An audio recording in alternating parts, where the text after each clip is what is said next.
The Sacred Magic of Abramelin, the Mage, Book 2, translated by S. L. MacGregor Mathers. The Sacred Magic of Abramelin, the Mage, Book 2. This Adobe Acrobat edition contains the complete and unaltered text of the corresponding sections in the second, 1900, edition, published by John M. Watkins, London.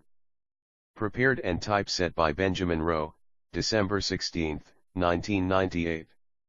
The second book of the Holy Magic, which God gave unto Moses, Aaron, David, Solomon, and other saints, patriarchs and prophets, which hate the true divine wisdom. Bequeathed by Abraham unto Lamech his son. Translated from the Hebrew. 1458-41. The Sacred Magic, the second book of the Sacred Magic. Prologue.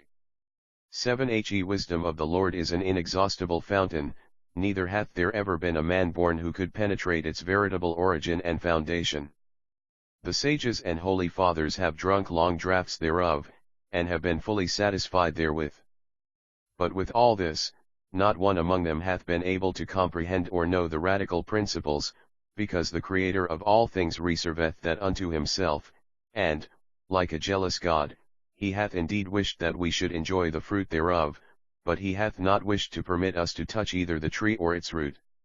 It is then not only proper, but further also we are compelled to conform ourselves unto the will of the Lord, walking in that path, by the which also our predecessors went, without seeking out through a vain curiosity how it is that God reigneth and governeth in his divine wisdom, because such would be a very great presumption and a bestial conceit. Let us then content ourselves with only knowing how many blessings he hath granted unto us sinners, and what extent of power he hath given unto us mortals over all things, and in what way it is permitted unto us to use them. Let us then content ourselves with this, laying aside all other curiosity, observing without any comment that which shall be set down in this book with fidelity.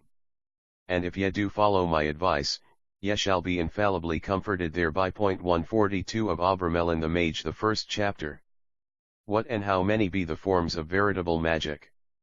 Whoso should wish to recount all the arts and operations which in our times be reputed and preached abroad as wisdom and magical secrets, he should as well undertake to count the waves and the sands of the sea, seeing that the matter hath come to such a pass that every trick of a buffoon is believed to be magic, that all the abominations of impious enchanters, all diabolical illusions, all pagan idolatries, all superstitions, fascinations, diabolical pacts, and lastly all that the gross blindness of the world can touch with its hands and feet is reckoned as wisdom and magic. The physician, the astrologer, the enchanter, the sorceress, the idolater, and the sacrilegious, is called of the common people a magician. Also he who draweth his magic whether from the sun, whether from the moon, whether from the evil spirits, whether from stones, herbs, animals, brutes, or lastly from thousand divers sources, so that the heaven itself is astonished thereat. There be certain who draw their magic from air, from earth, from fire, from water, from physiognomy, from the hand, from mirrors, from glasses, from birds, from bread, from wine, and even from the very excrements themselves, and yet, however, all this is reputed as science. I exhort you, ye who read, to have the fear of God, and to study justice, because infallibly unto you shall be opened the gate of the true wisdom which God gave unto Noah and unto his descendants Japhet, Abraham, and Ishmael, and it was his wisdom that delivered Lot from the burning of Sodom. Moses learned the same wisdom in the desert, from the burning bush, and he taught it unto Aaron his brother. Joseph, Samuel, David, Solomon, Elijah, and the apostles, and St. John particularly, from whom we hold a most excellent book of prophecy too, possessed it. Let every one then know that this which I teach, is that same wisdom and magic, and which is in this same book, and independent of any other science, or wisdom, or magic, soever. It is, however, certainly true that these miraculous operations have much in common with the Kabbalah. It is also true that there be other arts which have some stamp of wisdom, the which alone would be nothing worth were they not mingled with the foundation of the sacred ministry, whence later arose the mixed Kabbalah. The arts are principally 12. 4 in number, 3, 5, 7, 9, among the numbers in the mixed Kabbalah. The second is the most perfect one, the which operateth by sign and visions. 2 of the even numbers, namely 6 and 2, which operate with the stars and the celestial courses which we call astronomy.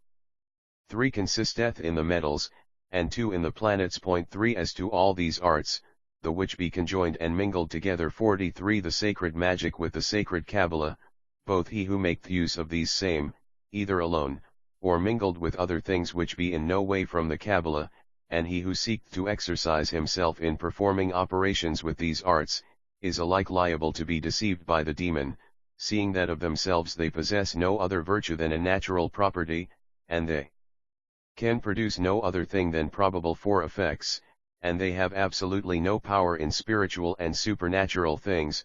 But if, however, on certain occasions the 5 you to behold any extraordinary effect, such is only produced by impious and diabolical pacts and conjurations, the which form of science ought to be called sorcery. Finally, let us conclude that from the divine mystery are derived these 3 kinds of Kabbalah, viz., the mixed Kabbalah, and the true wisdom, and the true magic. We will, therefore, show forth this last, and the manner of becoming its possessors in the name of God and of his celestial court. 44 Of Abramelin the Mage, the 2nd chapter. What we should consider before undertaking this operation. E6 Have already said what is the science which I7 am to teach you, that is to say, that it is neither in any way human nor diabolical, but, that it is, the true and divine wisdom and magic, which has been handed down by our predecessors unto their successors as a hereditary treasure. In like manner as I myself at present, so even should ye think, before entering into this matter 8 and before taking possession of so great a treasure, how much this gift is sublime and precious, and how vile and base are ye yourselves who be about to receive it. This is wherefore I say unto ye that the beginning of this wisdom is the fear of God and of justice. These be the tables of the law, the Kabbalah, and the magic, they should serve unto ye for a rule. It is necessary that ye should begin to attach yourselves unto the very beginning, if ye truly do wish to have the veritable wisdom, and thus shall ye walk in the right path, and be able to work, all the which is contained in this book, and all the which is therein prescribed. For to undertake this operation with the simple intention of using it unto dishonest, impious, and wicked ends, is neither just nor reasonable, for it is absolutely necessary to perform this operation unto the praise, honor, and glory of God, unto the use, health, and well-being of your neighbor, whether friend or enemy, and generally for that of the whole earth. Furthermore, it is also necessary to take into consideration other matters, which though less important be still necessary, namely, whether ye be capable, not only of commencing, but also of carrying through the operation unto its end, this being a necessary point to consider before coming unto a final determination upon the matter, because in this case we are not negotiating with men, but with God, by the intermediation of his holy angels, and with all spirits, both good and evil. I am not here intending to play the saint and hypocrite, but it is necessary to have a true and loyal heart. Ye have here to do with the Lord, who not only beholdeth the outer man, but who also penetrate the inmost recesses of the heart. But having taken a true, firm, and determined resolution, relying upon the will of the Lord, ye shall arrive at your desired end, and shall encounter no difficulty. Often also man is changeable, and while beginning a thing well, finisheth it badly, being in no way firm and stable in resolution. Ponder the matter then well before commencing, and only begin this operation with the firm intention of carrying it out unto the end, for no man can make a mock of the Lord with impunity. 45 The sacred magic. Furthermore, it is likewise necessary to think and consider whether your goods and revenue be sufficient for this matter, and, further, whether if your quality or estate be subject unto others, ye may have time and convenience to undertake it, also whether wife or children may hinder you herein, these being all matters worthy of observation, so as not to commence the matter blindly.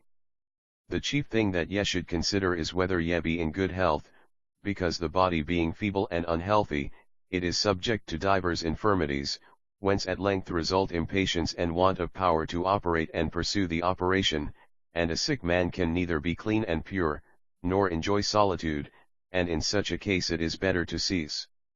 Consider then the safety of your person, commencing this operation in a place of safety, whence neither enemies nor any disgrace can drive you out before the end, because ye must finish where ye begin. But the first part of this chapter is the most important, and see that ye keep well in mind the necessity of observing the same, because as regardeth the other disadvantages, they may perhaps be remedied. And be ye sure that God doth aid all those who put their confidence in him and in his wisdom, and such as wish to live rightly, making use with honor of the deceitful world, which ye shall hold in abomination, and see that ye make no account of its opinion when ye shall be arrived at the perfection of the work, and that ye shall be possessors of this sacred magic. 46 of Abramelin the Mage, the third chapter. Of the age and quality of the person who wisheth to undertake this operation. In order to describe the aforesaid and other considerations in the best possible manner, I will here make a general recapitulation, mentioning also first what may bring hindrance unto the matter. It is, then, necessary that such a man 9 give himself up unto a tranquil life, and that his habits be temperate, that he should love retirement, that he should be given neither unto avarice nor usury, that he should be the legitimate child of his parents is a good thing, but not as necessary as for the Kabbalah, unto which no man born of a clandestine marriage 10 can attain. His age ought not to be less than 25 years nor more than 50, he should have no hereditary disease, such as virulent leprosy, whether he be free or married importate little, a valet, lackey, or other domestic servant, can with difficulty arrive at the end required, being bound unto others and not having the conveniences at disposal which are necessary, and which this operation demandeth. Among women, there be only virgins who are suitable, but I one strongly advise that so important a matter should not be communicated to them, because of the accidents that they might cause by their curiosity and love of talk. 47 The Sacred Magic, the fourth chapter. That the greater number of magical books are false and vain. The books which treat of characters, extravagant figures, circles, convocations, conjurations, invocations, and other like matters, even although any one may see some effect thereby, should be rejected, being works full of diabolical inventions. 12 And ye should know that the demon maketh use of an infinitude of methods to entrap and deceive mankind. This I have myself proved, because when I have operated with the veritable wisdom, all the other enchantments which I had learned have ceased, and I could no longer operate with them, and I made a very careful trial of those which I had learned with the Rabbin Moses, the cause of which is that the deceit and fraud of the demon can never appear where the divine wisdom is. Furthermore, the most certain mark of their falsity is the election of certain days, since there be those which God hath expressly commanded to sanctify, we can freely operate on all other days, and at all times. And whenever ye shall see tables which do mark the days and their differences, the celestial signs, and other like matters 13 pay no attention thereto, because herein is a very great sin 14 hidden, and a deceit of the demon, it being one of his many methods of endeavoring to confound the true wisdom of the Lord with evil matters. Because this true wisdom of the Lord can operate and perform its effects every day, and at any moment and second. The gates of his grace are daily open, he wish it, and it is pleasing unto him to aid us, as well on this day as on the morrow, and in no way could it be true that he desireth to be subjected to the day and hour which men would wish to prescribe for him, seeing that he is the master to elect such days as he himself wisheth, and also may they be sanctified. Flee also all such books as those whose conjurations include extravagant, inexplicable, and unheard of words 15 and which be impossible to understand, and which be truly the inventions of the devil and of wicked men.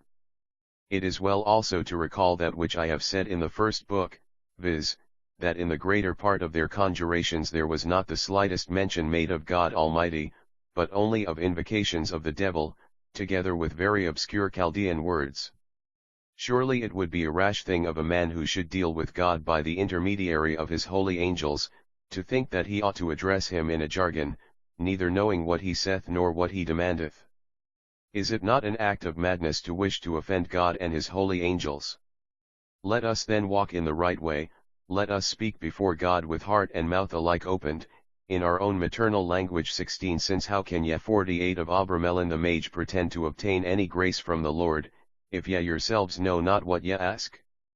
Yet, however, the number of those who lose themselves utterly in this vanity is infinite. Many say that the Grecian language is more agreeable unto God. It may be true that it was perhaps at one time, but how many among us today understand it perfectly? This is the reason why it would be the most senseless thing to employ it. I repeat then, let each one speak his own language, because thus understanding what it is that ye are demanding of the Lord, ye will obtain all grace. And if ye demand a thing which is unjust, it will be refused unto you, and ye will never obtain it. 49 The Sacred Magic, the 5th chapter. That in this operation it is not necessary to regard the time, nor the day, nor the hours.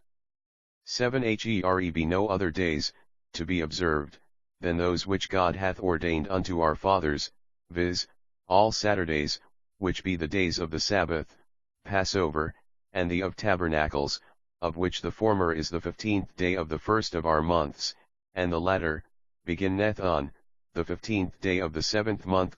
17 Now for this operation, any person of whatever law 18 he may be, provided that he confesseth that there is one God, 19 may observe these feasts.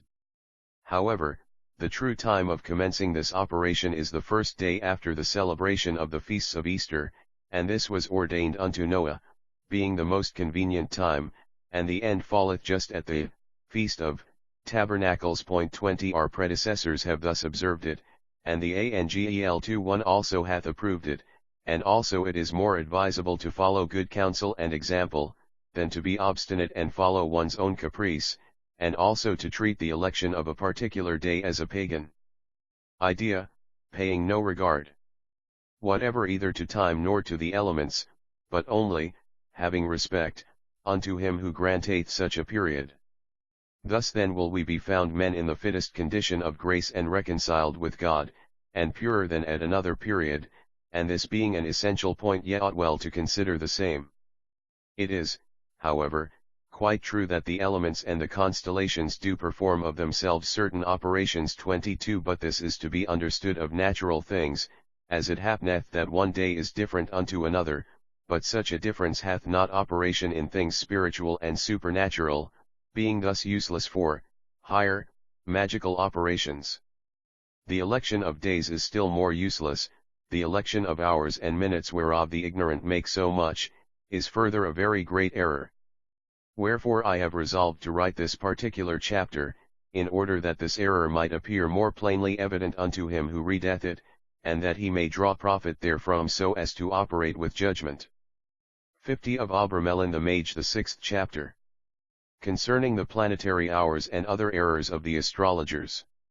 T is true that the wise in astrology do write of the stars and of their movements, and that these attaining thereto do produce divers effects in inferior and elemental things, and such are, as we have already said, natural operations of the elements, but that they should have power over the spirits, or force in all supernatural things, that is not, neither can ever be. But it will instead be found that by the permission of the great God it is the spirits who govern the firmament. What foolishness then would it be to implore the favor of the sun, of the moon, and of the stars, when the object would be to have converse with angels and with spirits? Would it not be an extravagant idea to demand from the wild beasts the permission to go hunting? But what else is it, when They have elected a certain day, when they have divided it up into many false divisions such as hours, minutes, etc. Here, they say, we have the planetary hours, and the planet appropriate to each hour. Oh, what planets! Oh, what fine order! Tell me, I pray you, what advantage you get by this division? You will reply, a very great one, because it shows us in all things, either good or bad fortune. I tell you, and I repeat absolutely, that this is in no way true, that they produce thus a change of the time and of the air. I in part concede, but do me the grace to tell me how ye do divide the planetary hours. I know that ye begin the first hour of the day with the planet which itself giveth the name unto the day, as Sunday is ascribed to the sun, Monday to the Moon, Tuesday to Mars, Wednesday to Mercury, Thursday to Jupiter, Friday to Venus, and Saturday to Saturn. Then ye divide the length of the day into 12 equal portions which ye call hours, and to each hour ye assign its planet, and ye do the same thing with the night, according to whether the days be long or short. Thus do the hours become long or short. As for example, suppose that on a Sunday the sun riseth at 7 o'clock and setteth at 5 o'clock in the evening, its course will be 10 hours, the which ye divide up into 12 equal parts, so that each hour is of 50 minutes length.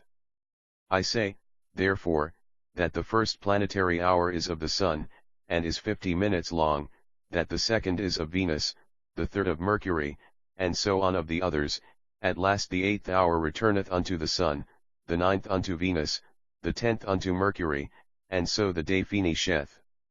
Then cometh the night, which is longer, that is to say, 14 hours, and each planetary hour of this night will be 70 minutes, and in order to continue the regular succession as we have begun, the first hour of the night will be of Jupiter, the second of Mars, the third of the Sun, and so on until Monday, whose first hour will be 51 the sacred magic, according to this rule, of the Moon.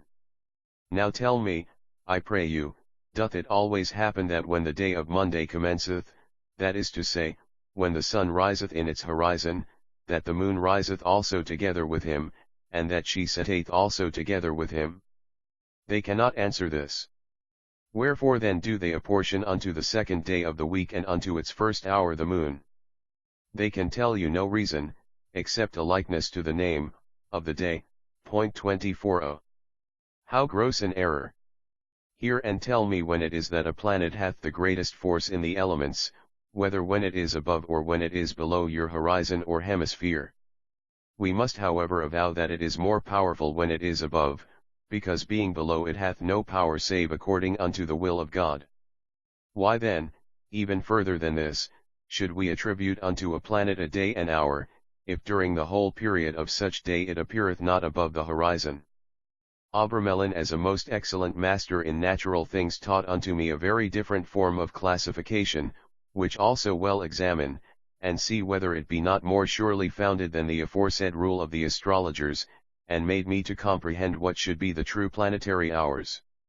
When the planet beginneth to appear upon the horizon, then doth its day begin, whether it be light or dark, black or white, and until it bath past its elevation 25 its day lasteth until it riseth anew, and after that it hath set its night endureth, so that as well in the days of the sun as in those of the moon and of the others, the days of all the planets be mingled, only that one commenceth sooner than another, according to which nature they be mingled together in the celestial signs. Now it is requisite that I should tell unto you what be the planetary hours. Know then that each planet hath only an hour during the which it is very powerful, being over you and above your head, that is to say when it is in the meridian.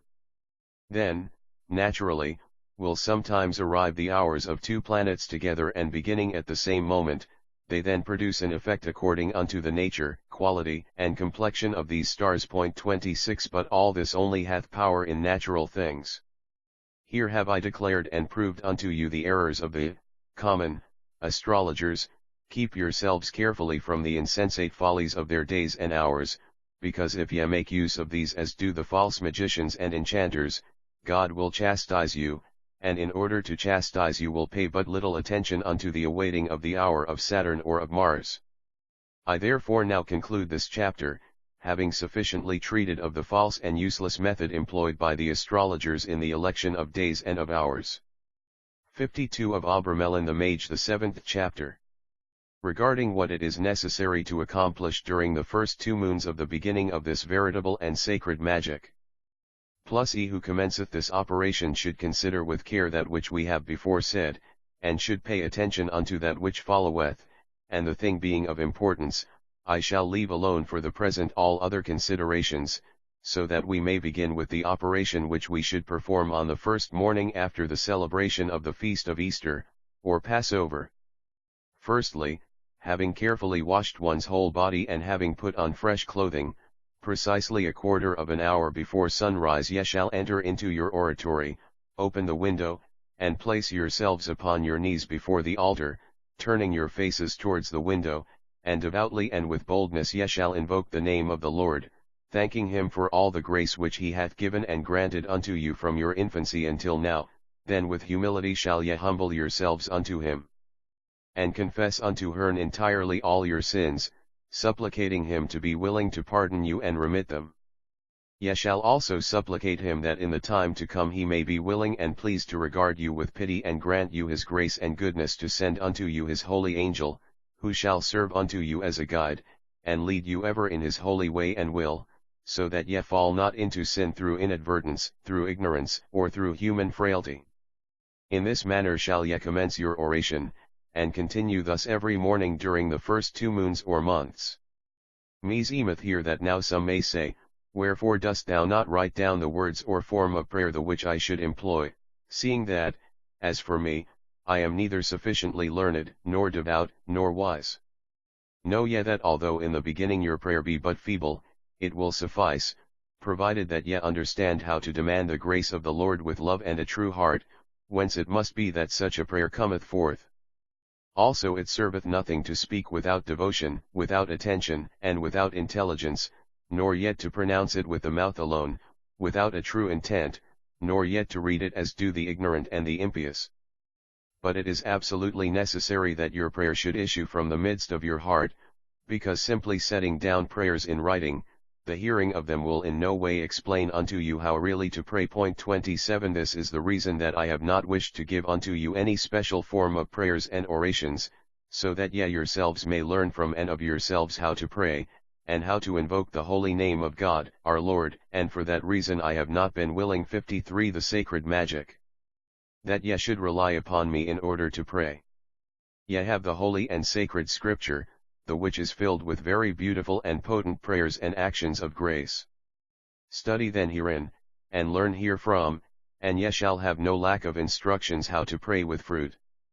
And although in the commencement your prayer may be weak, it sufficeth that your heart be true and loyal towards God, who little by little will kindle in you his Holy Spirit, who will so teach you and enlighten your spirit, that ye shall both know and have the power to pray.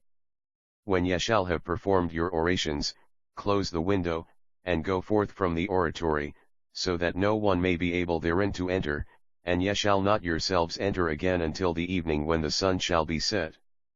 Then shall ye enter therein afresh, and shall perform your prayers in the same manner as in the morning.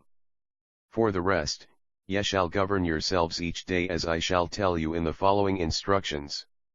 Concerning the bedchamber and the oratory, and how they should be arranged, I will tell hereafter in the 11th chapter. 28 It is requisite that ye shall have a bedchamber near the oratory or else your ordinary habitation, which it is necessary first to thoroughly clean out and perfume, and see that the bed be both new and clean. Your whole attention must be given to purity in all things, because the Lord hath in abomination all that is impure. You shall sleep in this said chamber, and you shall continue therein during the day, there transacting the matters which belong unto your business, and those which you can dispense with, leave alone. You may sleep with your wife in the bed when she is pure and clean, but when she hath her monthly courses you shall not allow her to enter the bed, nor even the chamber. Every Sabbath eve it is necessary to change the sheets of the bed, and all the linen. Every Saturday you shall perfume the chamber. And ye shall not allow any dog, cat, or other animal to enter into nor dwell therein, so that they may in no way be able to render it unclean. As regardeth the matrimonial obligation, it is chastity, and the duty that of engendering children, but the whole should be done in the fear of God, and, above all things, in such case see that your wife be not impure. But during the following 4 moons ye shall flee sexual intercourse as ye would the plague. Even if ye have children, endeavor to send them away unto another place before, commencing the operation, so that they may not be an hindrance from being about you, except the eldest born of the family, and infants at the breast. As regardeth the regimen of your life and actions, ye shall have regard unto your status and condition. If you be your own master, as far as lieth in your power, free yourself from all your business, and quit all mundane and vain company and conversation, leading a life tranquil, solitary, and honest. If aforetime you have been a wicked, debauched, avaricious, luxurious and proud 54 of Abramelin the mage man, leave and flee from all these vices. Consider that this was one of the principal reasons why Abraham, Moses, David, Elijah, John, and other holy men retired into desert places, until that they had acquired this holy science and magic, because where there are many people, many scandals do arise, and where scandal is, sin cometh, the which at length offendeth and driveth away the angel of God, and the way which leadeth unto wisdom becometh closed unto yet. Fly as far as you can the conversation of men, and especially of such as in the past have been the companions of your debauches, or who have led you into sin. Ye shall therefore seek retirement as far as possible, until that ye shall have received that grace of the Lord which ye ask. But a domestic servant 29 who is compelled to serve a master cannot well have these conveniences, for working and performing the operation. Take well heed in treating of business, in selling, or buying, that it shall be requisite that you never give way unto anger, but be modest and patient in your actions. You shall set apart 2 hours each day after having dined, during the which you shall read with care the Holy Scripture and other holy books, because they will teach you to be good at praying, and how to fear the Lord, and thus day by day shall ye better know your Creator. The other exercises which be free and permitted unto you, are hereafter set forth and principally in the 11th chapter. As for eating, drinking, and sleeping, such should be in moderation and never superfluous. It is especially necessary to shun drunkenness, and flee public dinners. Content yourself with eating at your own house, with your family, in the peace and quiet which God hath granted unto you. You should never sleep during the day, but you may in the morning, for after that you have performed your devotions you may if you wish again go to bed to rest yourself. And if it happeneth by chance that you do not rise sufficiently early, that is to say before sunrise, it doth not greatly matter, provided that it be not done of evil intent, and you shall perform your ordinary morning prayer. 30 But you should not accustom yourself to be slothful, it being always better to pray unto God at an early hour. Concerning clothing and family. Your dress should be clean but moderate, and according to custom. Flee all vanity. You shall have 2 dresses, in order that you may be able to change them, and you shall change them the eve of each Sabbath, wearing the one week, and the other the next, brushing and perfuming them always beforehand. As for that which regardeth the family, the fewer in number, the better, also act so that the servants may be modest and tranquil. All these pieces of advice be principal points which it is well to observe. As for the rest, you have 55 the sacred magic only to keep before your eyes the tables of the law during all this time, and also afterwards, because these tables should be the rule of your life. Let your hand be ever ready to give alms and other benefits to your neighbor, and let your heart be ever open unto the poor, whom God so loveth that one cannot express the same. And in the case that during this period you should be attacked by some illness, which would not permit you to go unto the oratory, this need not oblige you to abandon your enterprise at once, but you should govern yourself to the best of your ability, and in such case you shall perform your orations in your bed, entreating God to restore you to health, so that you may be enabled to continue your undertaking, and make the sacrifices which be due, and so with the greater strength be able to work, to obtain his wisdom. And this is all that we should do and observe during these 2 moons. 56 of Abramelin the Mage, the 8th chapter. Concerning the 2 second moons. 2 first moons being finished, the 2 second moons follow, during the which ye shall make your prayer, morning and evening at the hour accustomed, but before entering into the oratory ye shall wash your hands and face thoroughly with pure water. And you shall prolong your prayer with the greatest possible affection, devotion, and submission, humbly entreating the Lord God that he would deign to command his holy angels to lead you in the true way, and wisdom, and knowledge, by studying the which assiduously in the sacred writings there will arise more and more, wisdom, in your heart. The use of the rites of marriage is permitted, but should scarcely if at all be made use of, during this period. You shall also wash your whole body every Sabbath eve. As to what regardeth commerce and manner of living, I have already given unto you sufficient instruction. only it is absolutely necessary to retire from the world and seek retreat, and ye shall lengthen your prayers to the utmost of your ability. As for eating, drinking, and clothing, ye shall govern yourselves in exactly the same manner as in the 2 first moons, except that ye shall fast, the Kabbalistical fast, every Sabbath eve. Note well, the Sabbath is for the Jews, who are accustomed to observe the same every Saturday, but for Christians the Sabbath is the Sunday, and They 3:1 ought to consider the Saturday as its eve. 57 The Sacred Magic, the 9th chapter. Concerning the 2 last moons which must be thus commenced. 0 Morning and noon ye shall wash your hands and your face on entering the oratory. 32 And firstly ye shall make confession of all your sins. After this, with a very ardent prayer, ye shall entreat the Lord to accord unto you this particular grace, which is, that you may enjoy and be able to endure. 33 The presence and conversation of his holy angels, and that he may deign by their intermission to grant unto you the secret wisdom, so that you may be able to have dominion over the spirits and over all creatures. Ye shall do the same at midday before dining, and also in the evening, so that during these 2 last moons ye shall perform the prayer 3 times a day, and during this time ye shall ever keep the perfume upon the altar.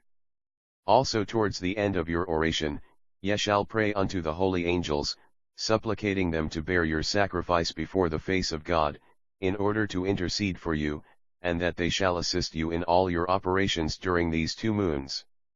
The man who is his own master. 34 Shall leave all business alone, except works of charity towards his neighbor. You shall shun all society except that of your wife and of your servants.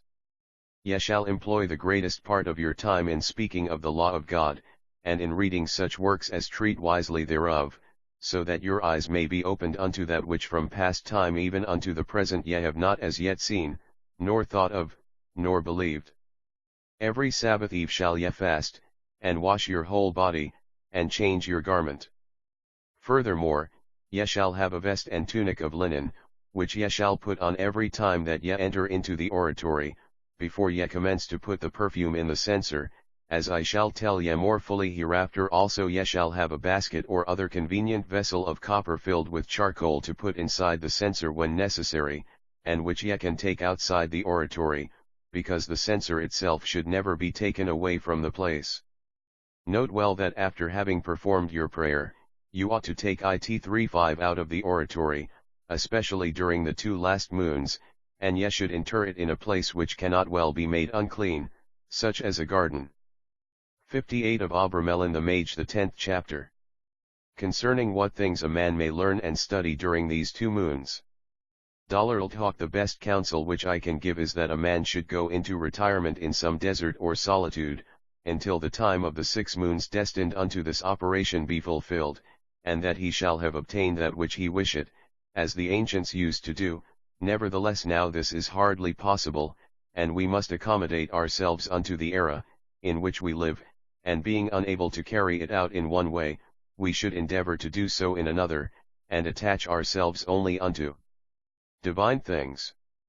But there be certain who cannot even do this thoroughly, notwithstanding they may honestly wish the same, and this because of their divers employments and positions which will not permit them to act in accordance with their desires, so that they are compelled to carry on their worldly occupations.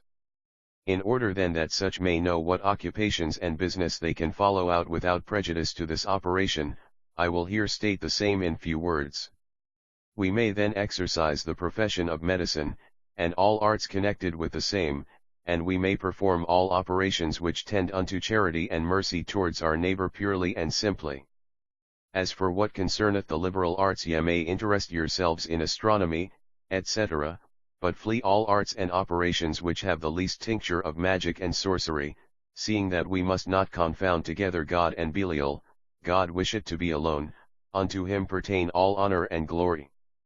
All the above matters are however permitted during the 2 first and the 2 second moons. You may walk in a garden for recreation, but you shall do no servile work, and amidst the flowers and the fruits you can also meditate upon the greatness 36 of God. But during the 2 third and last moons ye shall quit every other matter, only permitting your recreation to consist in things spiritual and divine. If ye wish to be participators in the conversation of the angels, and in the divine wisdom, lay aside all indiscreet 37 things, and regard it as a pleasure when ye can spare 2 or 3 hours to study the Holy Scripture, because hence from ye shall derive incredible profit, and even the less ye are learned, so much the more will ye become wise and clever. It sufficeth that in the performance of your orisons ye shall not give way unto sleep, and that ye shall fail in no wise in this operation through negligence and voluntarily. 59 The Sacred Magic, the 11th chapter. 38 Concerning the selection of the place. Ye should make the selection of the place, for the operation, before commencing it, and prior to the celebration of the Passover, in order that we may decide upon the same without hindrance, and it is necessary that all things should be prepared. He who commenceth this operation in solitude can elect a place according unto his pleasure, where there is a small wood, in the midst of which you shall make a small altar, and you shall cover the same with a hut, or shelter, of fine branches, so that the rain may not fall thereon and extinguish the lamp and the censer.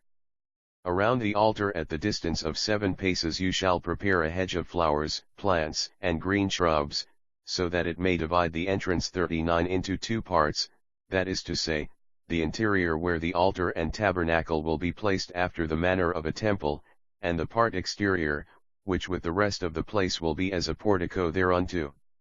Now if you commence not this operation in the country, but perform it in a town, or in some dwelling place, I will show unto ye what shall be necessary herein. 40 Ye shall choose an apartment which hath a window, joined unto the which shall be an uncovered terrace, or balcony, and a lodge, or small room or hut, covered with a roof, but so that there may be on every side windows whence you may be able to see in every direction, and whence you may enter into the oratory.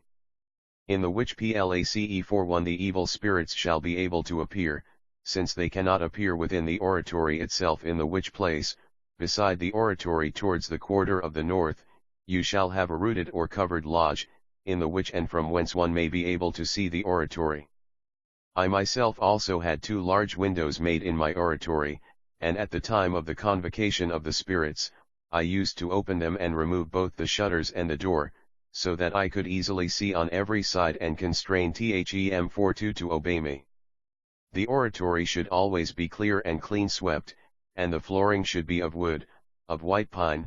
In fine, this place should be so well and carefully prepared, that one may judge it to be a place destined unto prayer.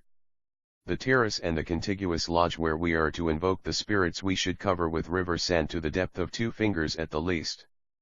The altar should be erected in the midst of the oratory, and if any one make his oratory in desert places, he should build it for 3 of stones which have never been worked or hewn, or even touched by the hammer.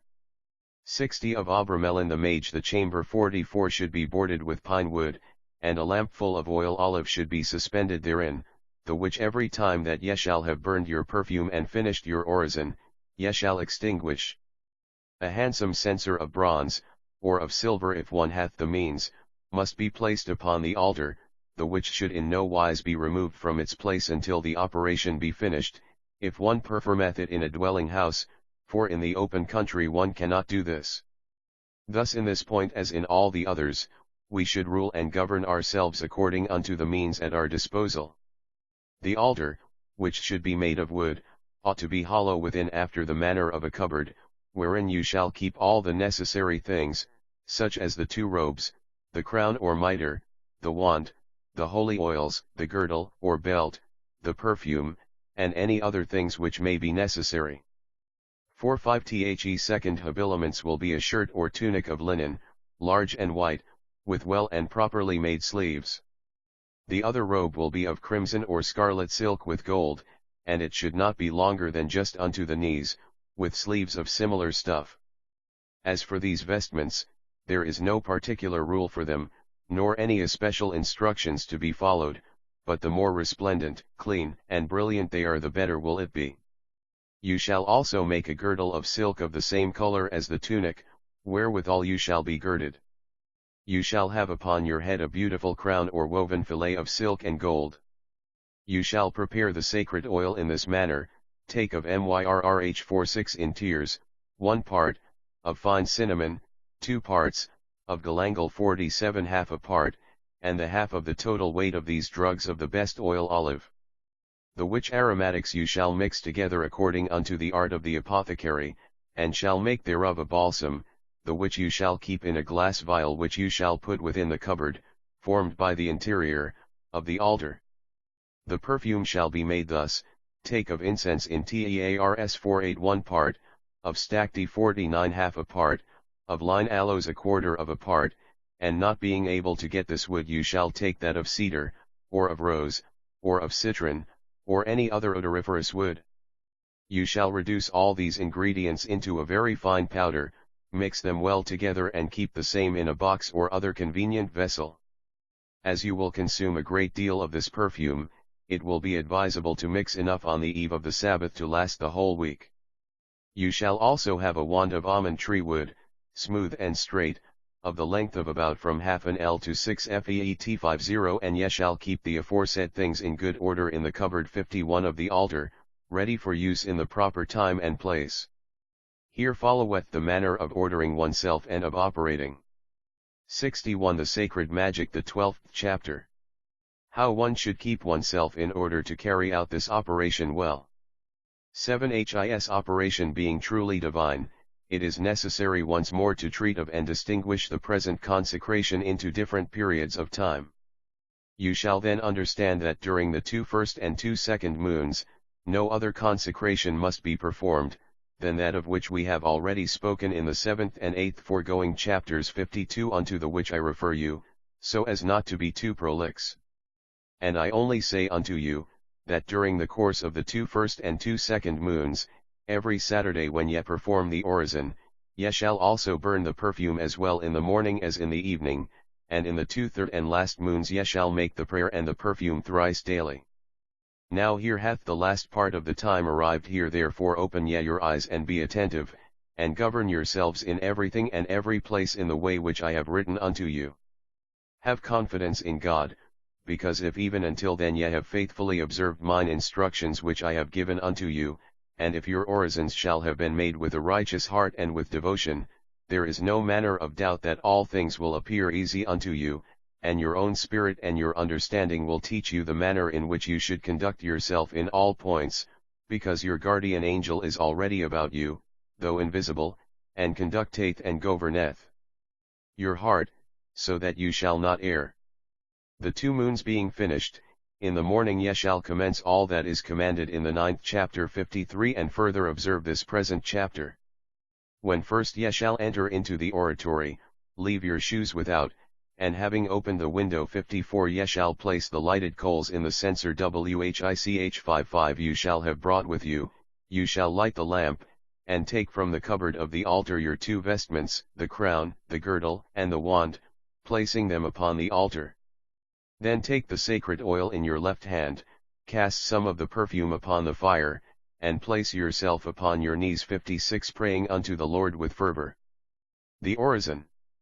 O Lord God of mercy, God, patient, most benign and liberal, who grantest thy grace in 1,000 ways, and unto 1,000 generations, who forgettest the iniquities, the sins, and the transgressions of men, in whose presence none is found innocent, who visitest the transgressions of the father upon the children and nephews unto the 3rd and 4th generation. I 62 of Abramelin the mage know my wretchedness, and that I am not worthy to appear before thy divine majesty, nor even to implore and beseech thy goodness and mercy for the least grace. But, O Lord of lords, the source of thy bounty is so great, that of itself it calleth those who are ashamed by reason of their sins and dare not approach, and invite them to drink of thy grace. Wherefore, O Lord my God, have pity upon me, and take away from me all iniquity and malice, cleanse my soul from all the uncleanness of sin, renew within me my spirit, and comfort it, so that it may become strong and able to comprehend the mystery of thy grace, and the treasures of thy divine wisdom. Sanctify me also with the oil of thy sanctification, wherewith thou hast sanctified all thy prophets, and purify in me therewith all that appertaineth unto me, so that I may become worthy of the conversation of thy holy angels and of thy divine wisdom, and grant unto me the power which thou hast given unto thy prophets over all the evil spirits. Amen. Amen. This is the prayer which I myself made use of in my consecration, the which I give not here to confine you, to a certain form, nor to oblige you to employ the same, nor to tell it you over as I would to a parrot whom I should wish to teach to talk, but only and solely to give unto you an idea of the manner in which we should pray. Having finished your orison, rise from your knees, and anoint the center 57 of your forehead with a little of the sacred oil. After this dip your finger into the same oil, and anoint therewith the 4 upper corners of the altar. Touch also with this holy oil the vestments, the girdle, the crown, and the wand, on both sides. You shall also touch the doors and the windows of the oratory. Then with your finger dipped in the oil you shall write upon the 4 sides of the altar these words, so that they may be perfectly clearly written on each side in whatever place it may be wherein commemoration of my name shall be made. I will come unto you and I will bless you. This being done the consecration is finished, and then ye shall put the white tunic and all the other things into the cupboard of the altar. Then kneel down and make your ordinary prayer, as is laid down in the 3rd chapter, 58, and be well ware to take no consecrated thing out of the oratory, and during the whole of the ensuing period ye shall enter the oratory and celebrate the office with naked feet. 63 The Sacred Magic, the 13th chapter. Concerning the Convocation of the Good Spirits. Ye are now arrived at a point at which ye shall be able to see clearly, having duly followed out and observed the instructions which I have given unto you, and having during all this time served God your Creator with a perfect heart. We are now arrived at the term, wherefore the following morning rise betimes, neither wash yourselves at all nor dress yourselves at all in your ordinary clothes, but take a robe of mourning, enter the oratory with bare feet, go unto the side of the censer, take the ashes therefrom and place them upon your head, light the lamp, and put the hot coals into the censer, and having opened the windows, return unto the door. There prostrate yourself with your face against the ground, and order the Child 59 to put the perfume upon the censer, after which he is to place himself upon his knees before the altar, following in all things and throughout the instructions which I have given unto you in the last chapter of the 1st book, to which I am here referring. 60 Humiliate yourself before God and his celestial court, and commence your prayer with fervor, for then it is that you will begin to enflame yourself in praying, and you will see appear an extraordinary and supernatural splendor which will fill the whole apartment, and will surround you with an inexpressible odor, and this alone will console you and comfort your heart so that you shall call forever happy the day of the Lord. Also the Child 61 will experience an admirable feeling of contentment in the presence of the angel. And you shall continue always your prayer, redoubling your ardor and fervor, and shall pray the holy angel that he may deign to sign, and write upon a small square plate of silver, which you shall have had made for this purpose and which you shall have placed upon the altar, another sign if you shall have need of it in order to see him, and everything which you are to do. As soon as the angel shall have made the sign by writing, and that he shall have written down some other counsel which may be necessary unto you, he will disappear, but the splendor will remain.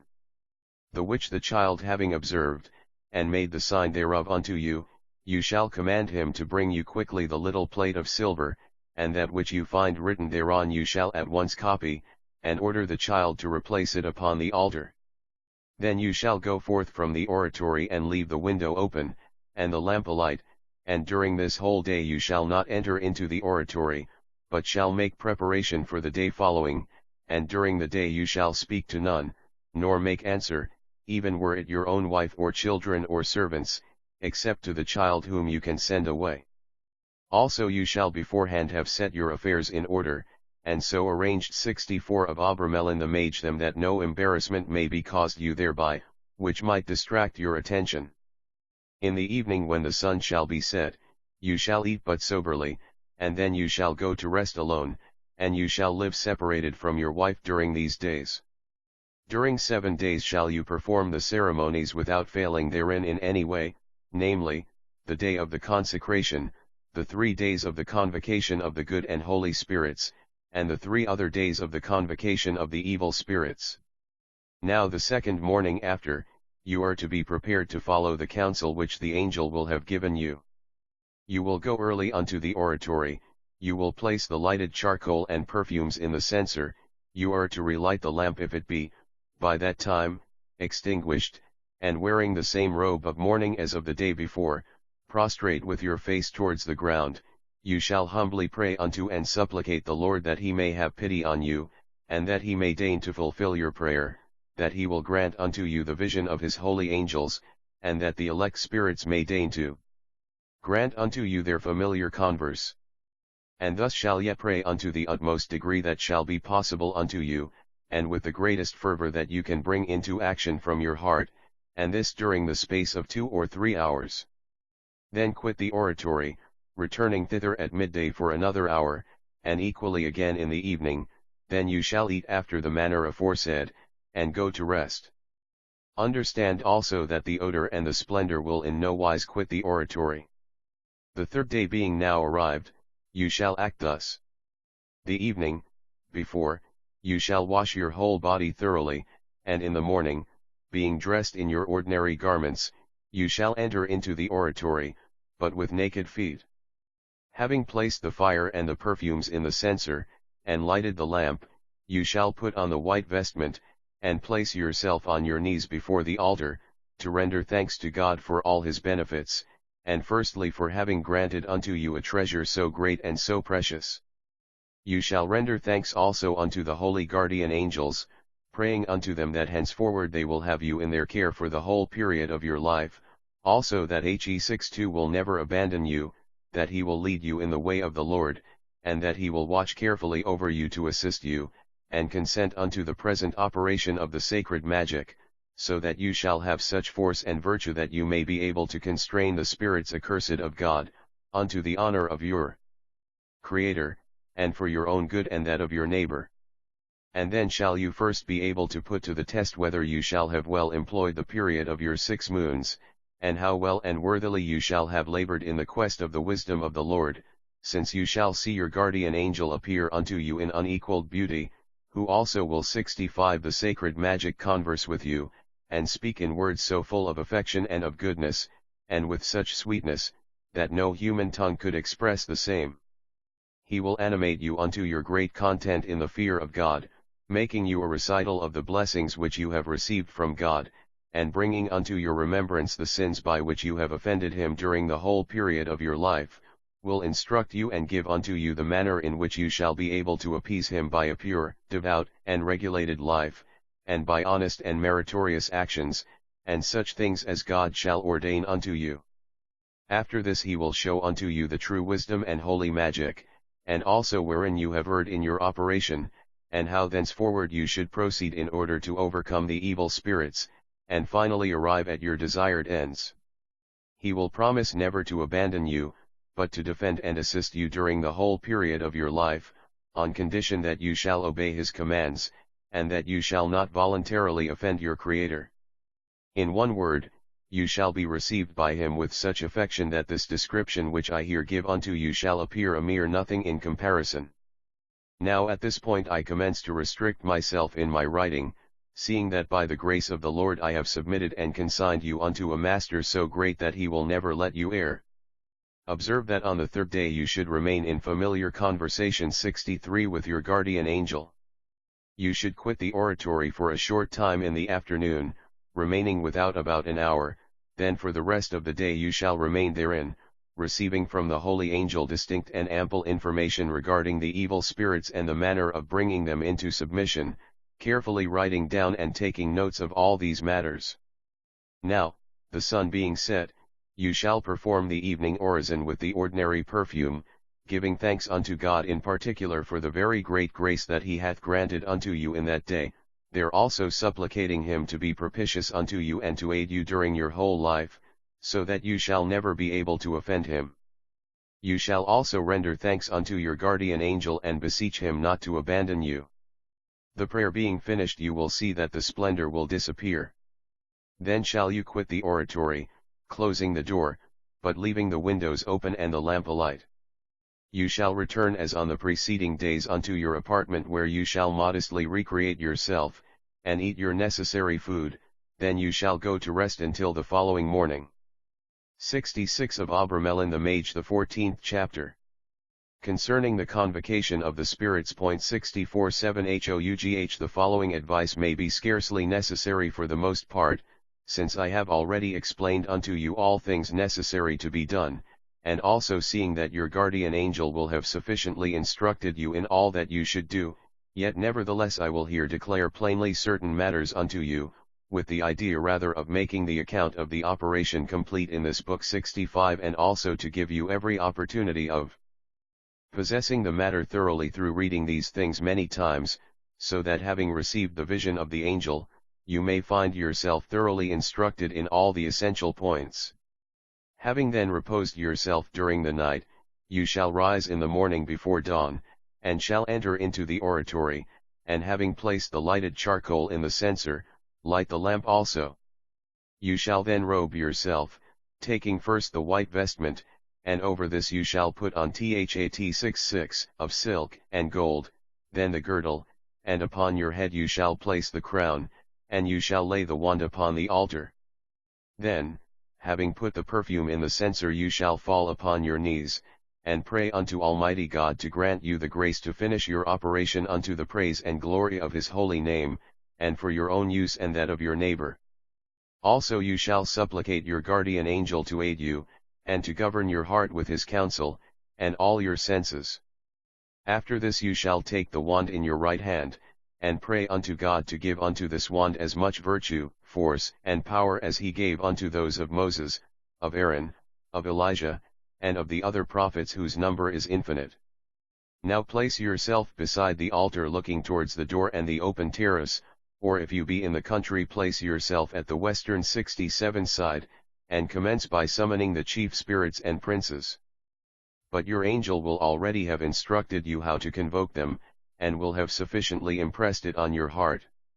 And as well in this as in the orison, we should never proceed and act by the mouth only or by written conjurations alone, but with a free heart and intrepid courage, because it is certain that there is more difficulty in convoking the evil spirits 68 than the good, which latter usually appear more readily when they are first called if it be by persons of good intent, while the evil spirits flee as much as possible all occasion of submitting themselves to man.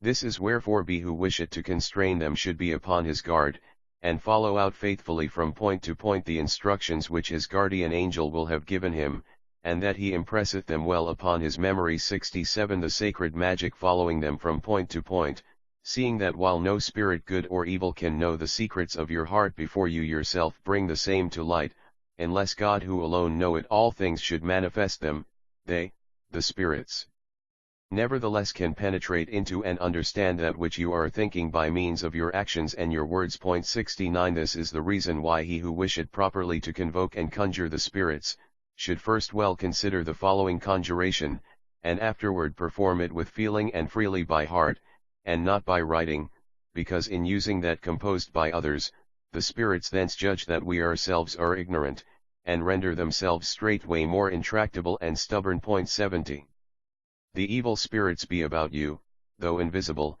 and they keenly examine whether he who conjureth them is courageous or timid, whether he is prudent, and whether he hath a true faith in God who can perform all things with ease. We can constrain them, the spirits, and force them to appear, but a few words ill pronounced by an ill-intentioned person only produce an effect against the person himself who ignorantly pronounceth them, and an individual of such a character should in no way undertake this operation, for such would be the true way to make a mock of God and to tempt him.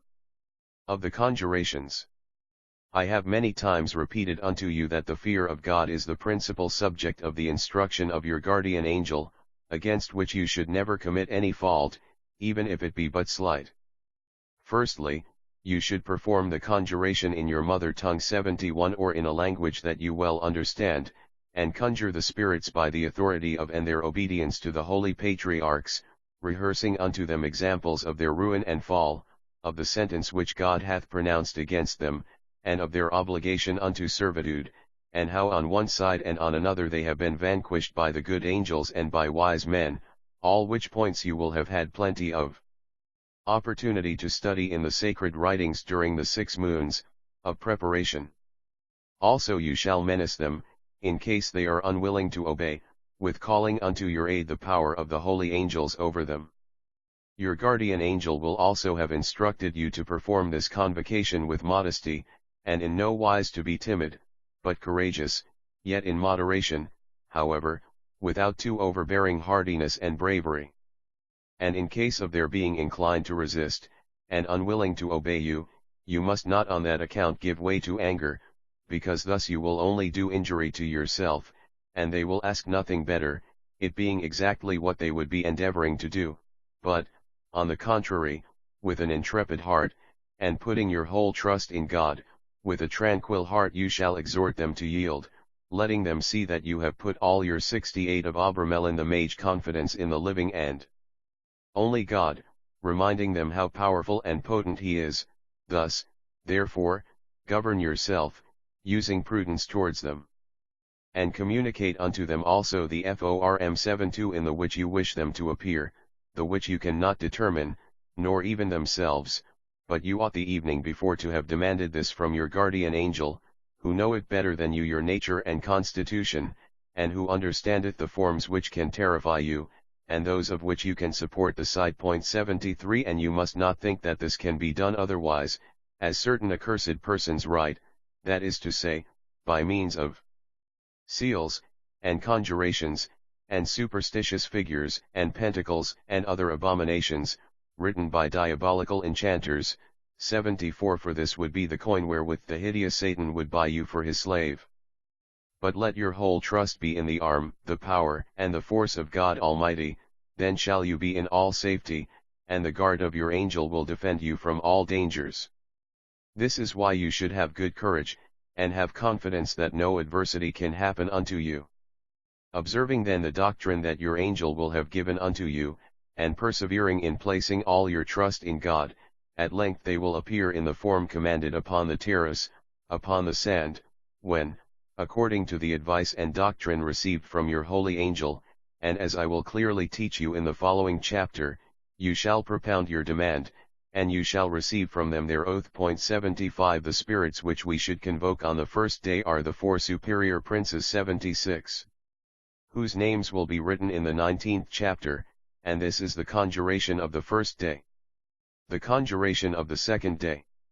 On the following day, having performed the ordinary orison, and the aforesaid ceremonies, you shall briefly repeat the aforesaid conjuration unto the said spirits, bringing to their remembrance their promises and oaths made on the preceding day to send unto you the 8 sub-princes. 77. And address the conjuration unto all the 12 together, and in a little while they will appear visibly, the 8 sub-princes in the form which hath been commanded them, and they will promise and swear unto you allegiance, as will be more fully shown in the following chapter. The names of the 8 sub-princes are described hereafter in the 19th 78th chapter. The conjuration of the third day.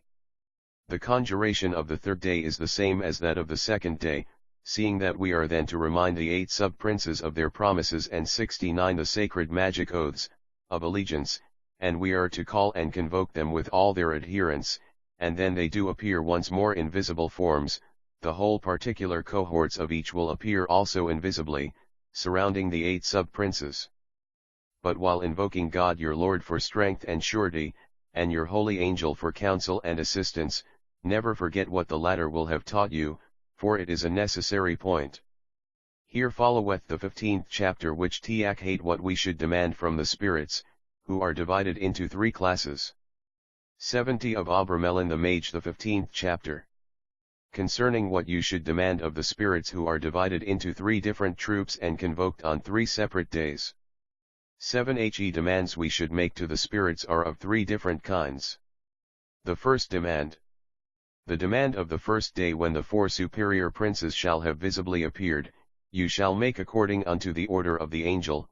Firstly, the proposition by what virtue, power, and authority you make your demands unto them, that is to say by the virtue of God our Lord, who hath made them subject unto all his creatures, and brought them to your feet. 79 Secondly, 80 your object is not at all a malign curiosity, but, one tending, unto the honor and glory of God, and to your own good and that of all the human race. That further, every time that you shall summon them, by whatever sign or word, and in whatever time and place, and for whatever occasion and service, they shall have to appear immediately without any delay, and obey your commands. And that in case they shall have some legitimate hindrance hereto, they are to send unto you some other spirits, assigning then and there such as shall be capable and potent to accomplish and obey your will and your demand in their place. And that they shall promise and swear to observe this by the most rigorous judgment of God, and by the most severe punishment and chastisement of the holy angels, inflicted upon them.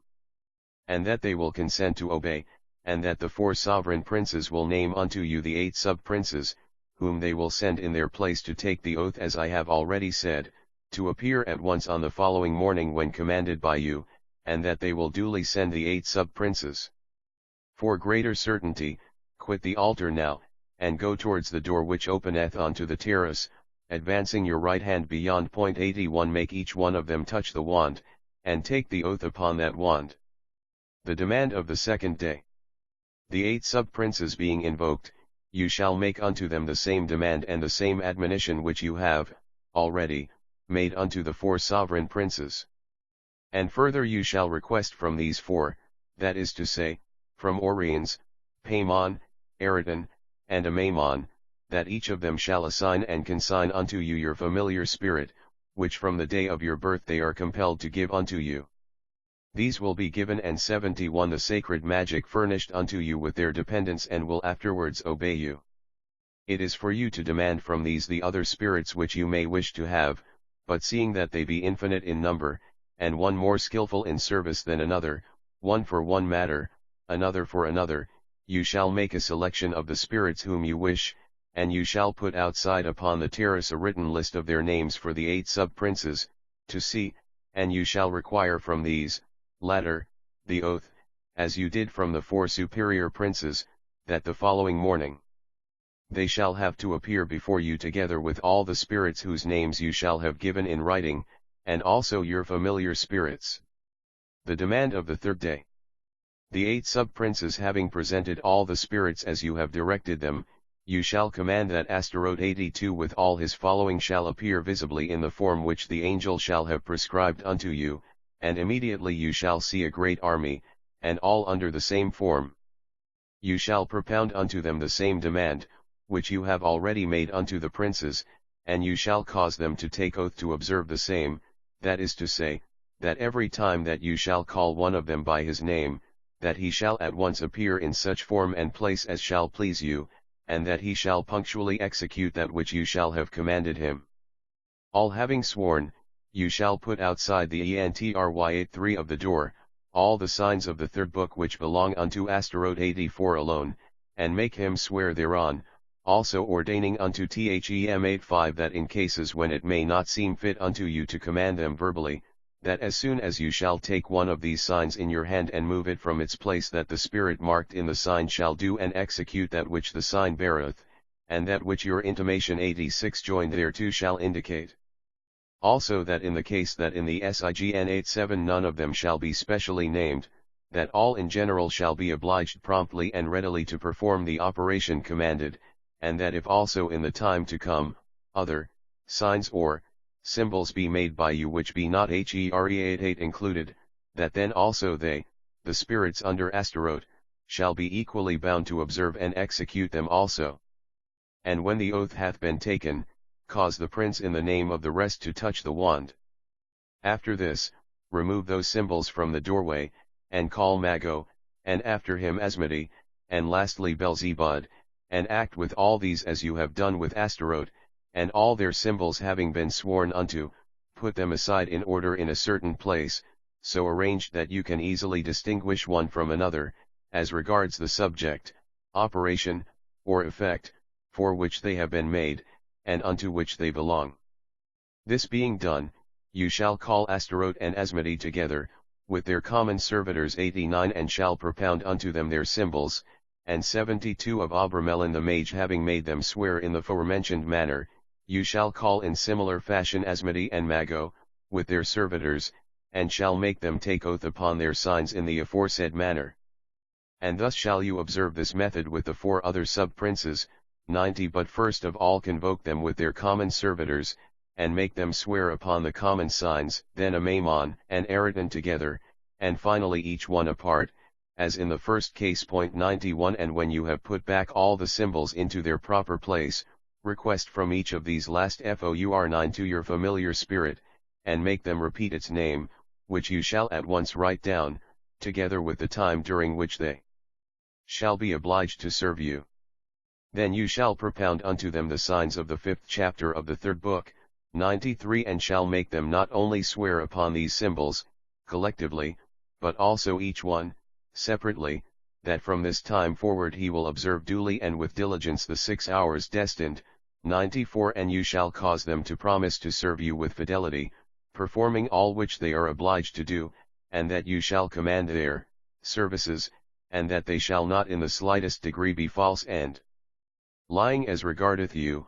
Also, that if by chance you should assign over one of them unto another person, that he shall act as faithfully by him as by yourself, and, lastly, that they are to fulfill, perform, and execute, that which God for their chastisement hath destined unto them for sentence of judgment.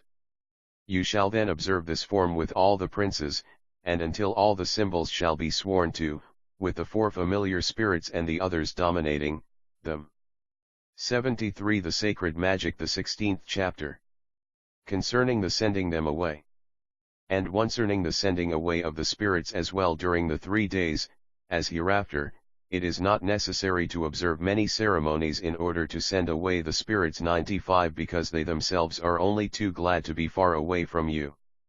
This is wherefore you need not otherwise license them to depart, that is to say that during the 3 days, having finished speaking with the 4 sovereign princes, and afterwards with the 8 sub-princes, and received their oath of allegiance, you shall say unto them that for the present they can go unto their destined place, and that every time that they shall be summoned, let them remember their oath made upon the symbols.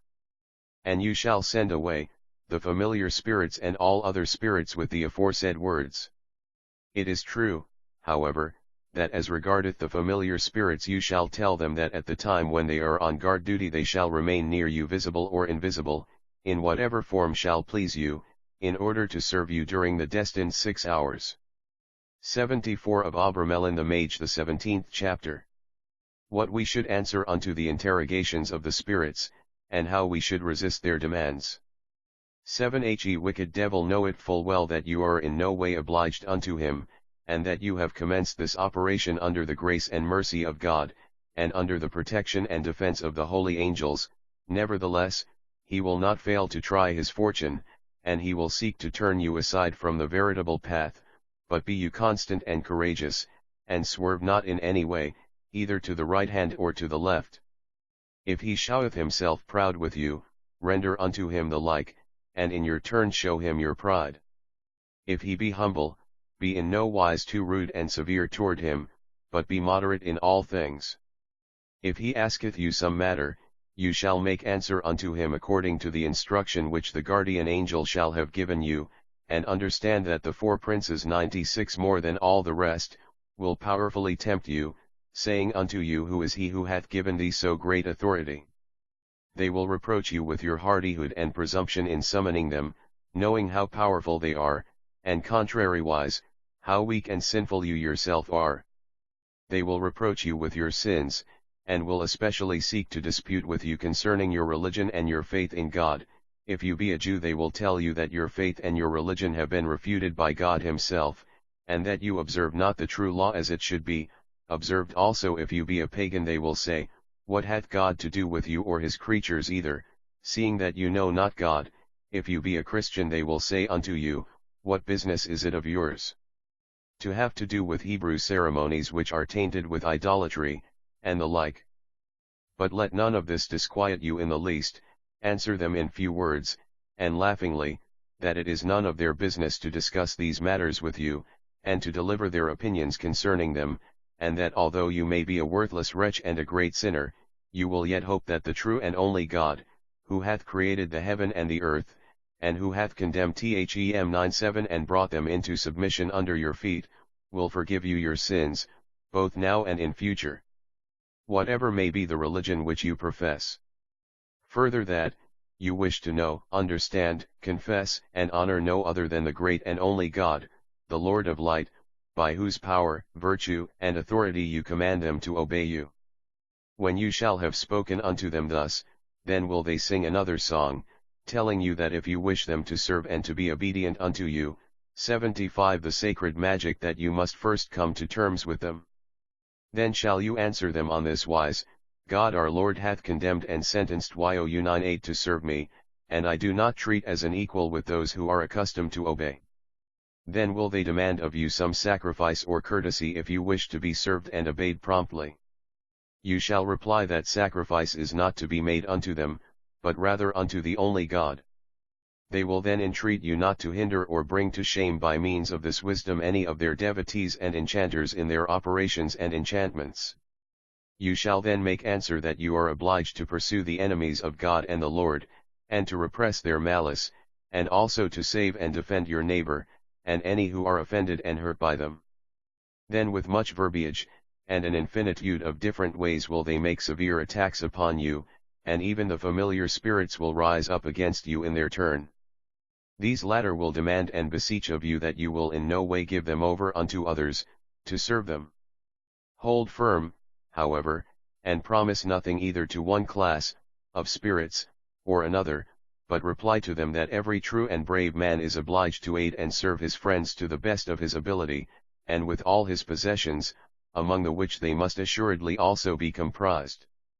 When at length they see that they have lost all hope of making you prevaricate, and that they can obtain nothing notwithstanding all their requests, they will definitely surrender, and will ask nothing else of you unless it be that you shall not be too rude and insulting in commanding them. You shall make answer to this, that if they prove themselves to be obedient and prompt in serving you, that it may be that your angel, by whose instruction and command you are governing yourself, may instruct you not to be so rigid and severe with them if they shall obey, and that in such case you will act as may be right. 76 of Abramelin the Mage, the 18th chapter. How he who operateth should behave as regardeth the spirits. Ye have already seen how one should constrain the spirits, and what one should ask of them, also how to dismiss them without hurt, and how we should make answer unto their demands and presentments. 99 All that I am about to say unto you now is superfluous, because it is certain that any one who shall have observed with a true heart and firm resolution the advice which I have given regarding the 6 moons, will be instructed with so much thoroughness and clearness by his guardian angel, that no doubtful point will present itself which he will not be able easily to clear up of himself. We have also already sufficiently shown how on every or any occasion, he who operateth should comport himself as regardeth the spirits, that is to say as their lord, and not as their servitor. Yet in all matters there should be a reasonable mean, seeing that we are not treating with men, but with spirits, of whom each one knoweth more than the whole universe together.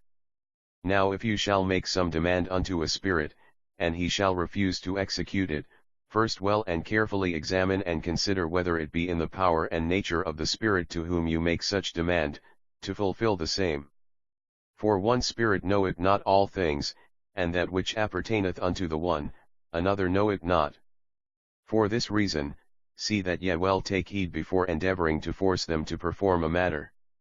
Yet if, however, the inferior spirits be disobedient, you shall call their superiors, and remind them of the oaths which they have taken unto you, and of the chastisement which awiteth the breaking of such vows.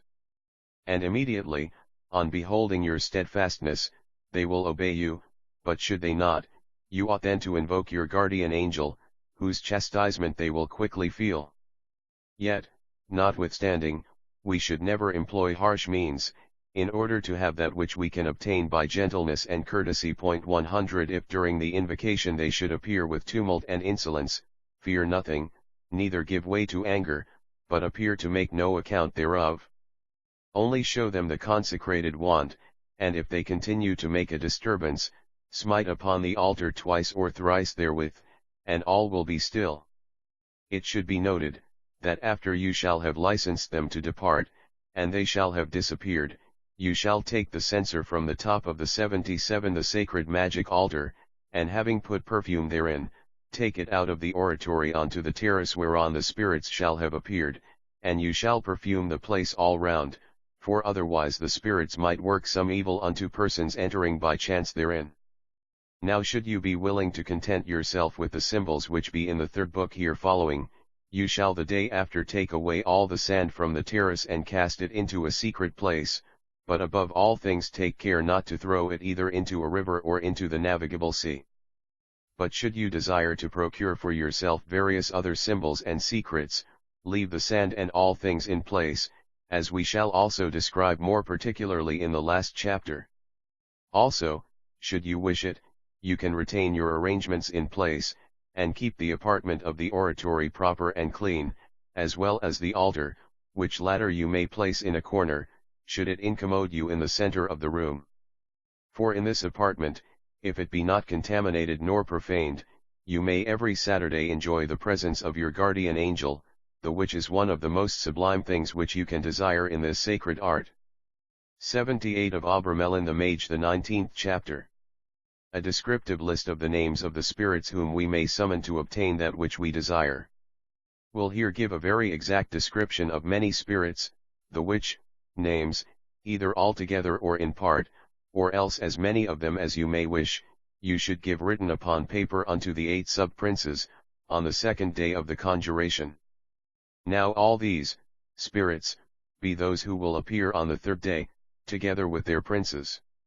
And these spirits be not vile, base, and common, but of rank, industrious, and very prompt unto an infinitude of things.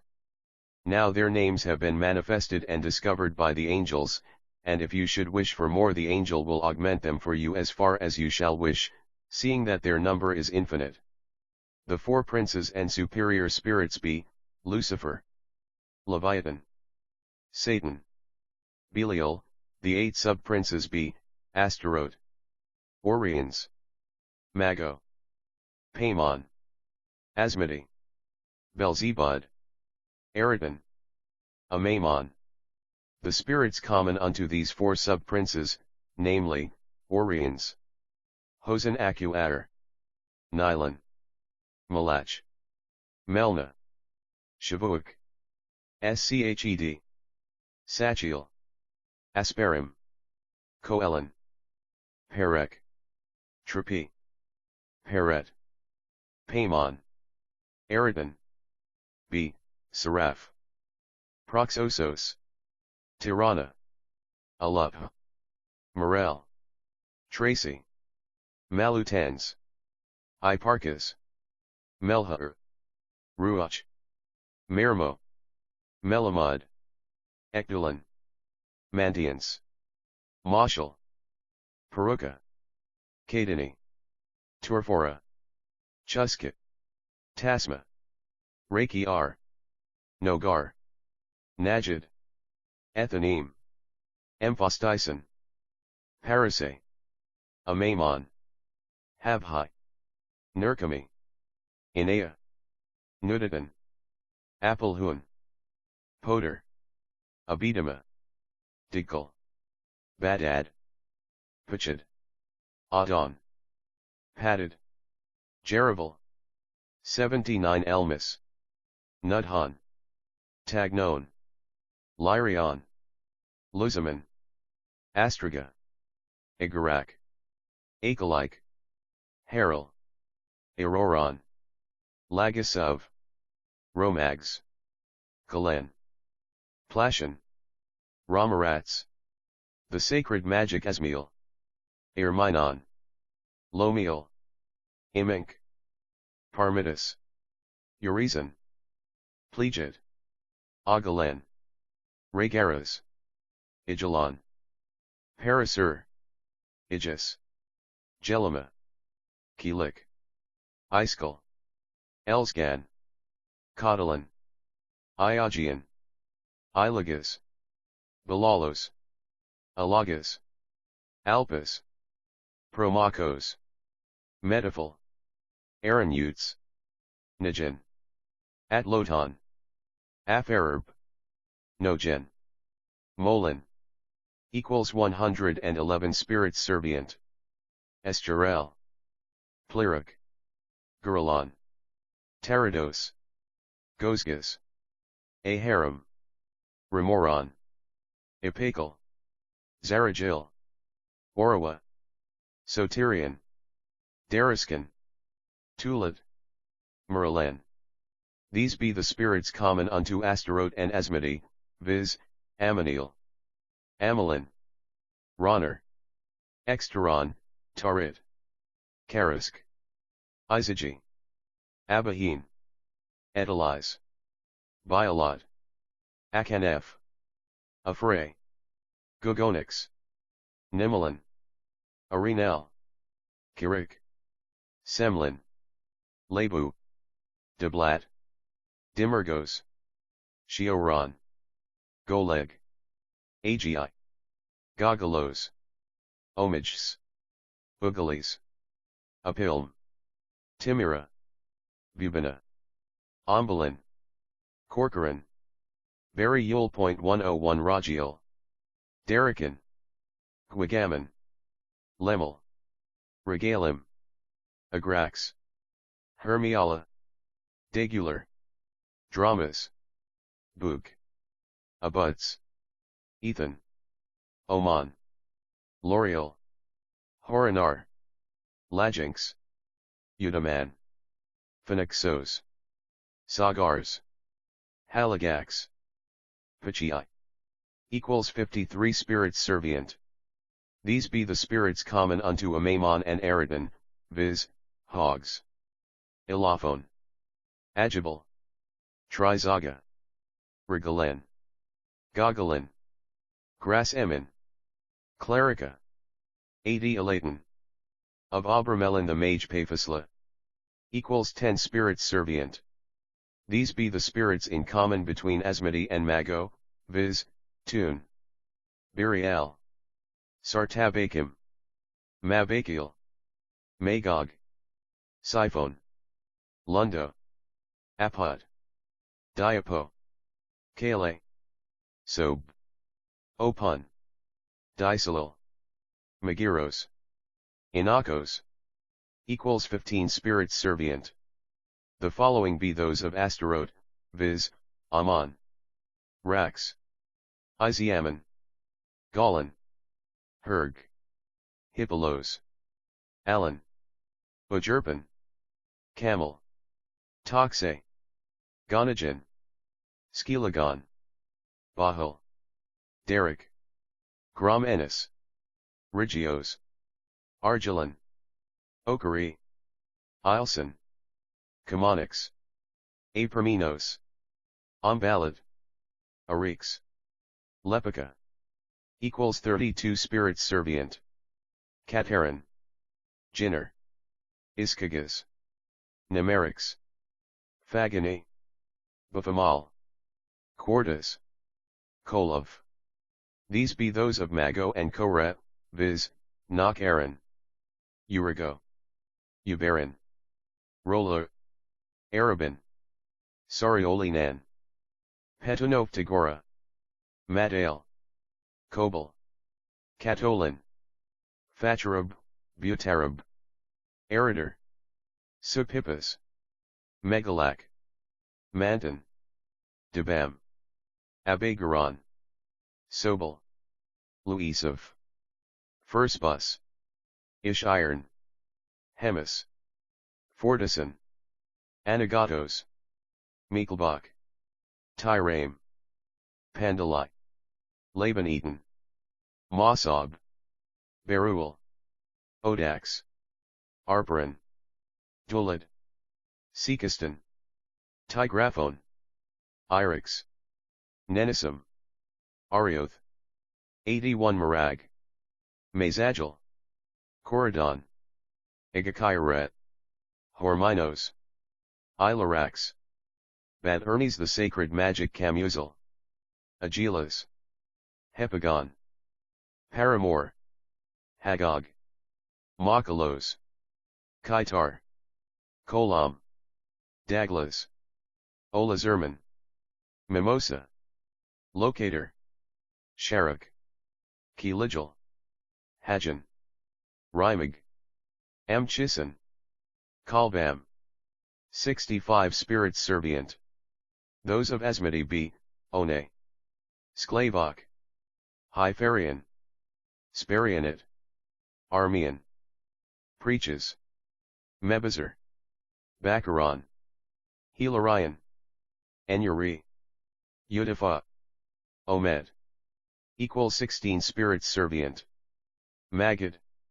Holba. Abater. Sarah. These be those of Beelzebub, viz., Alcanur. Diralizan. Ergaman. Lamelin. Tican. Trums. Nominan. Hakamuli. Boril. Megalast. Namiros.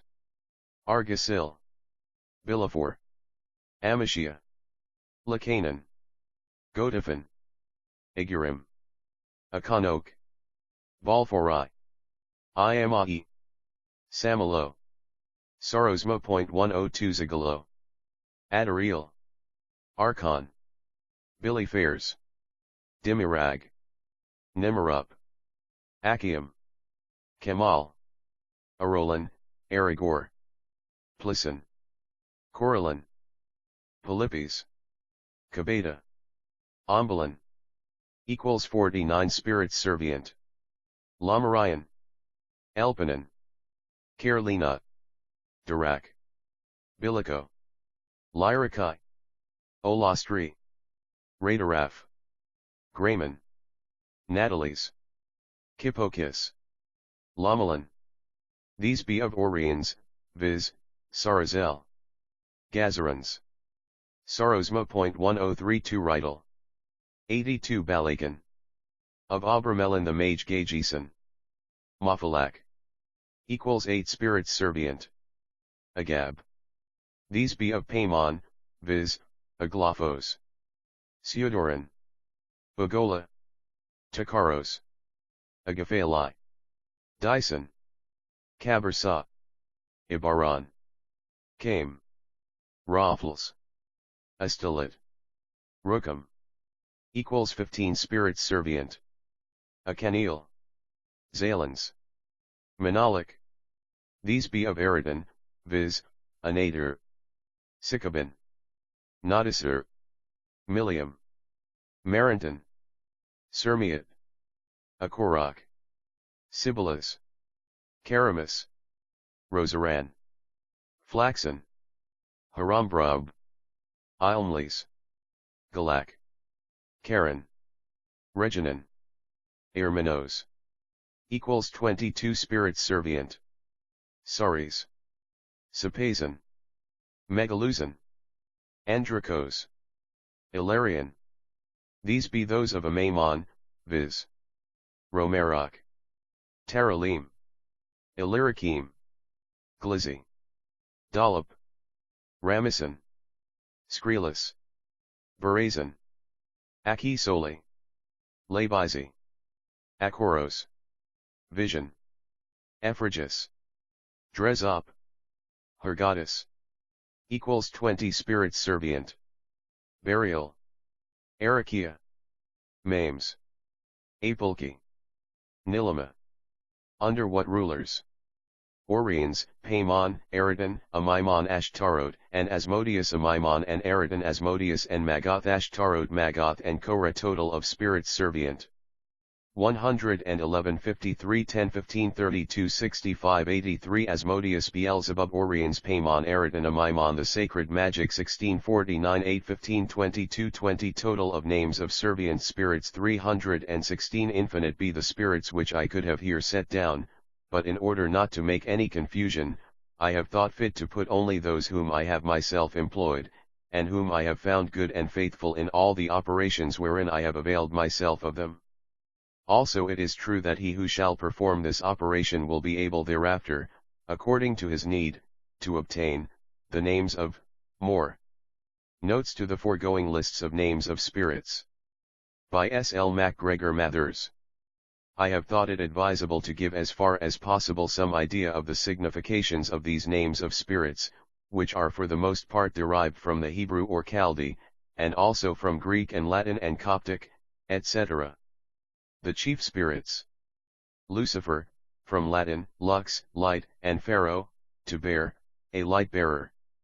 There is a name lucifuge also employed occasionally, from lux, light, and fugo, to fly from, he who shuns the light.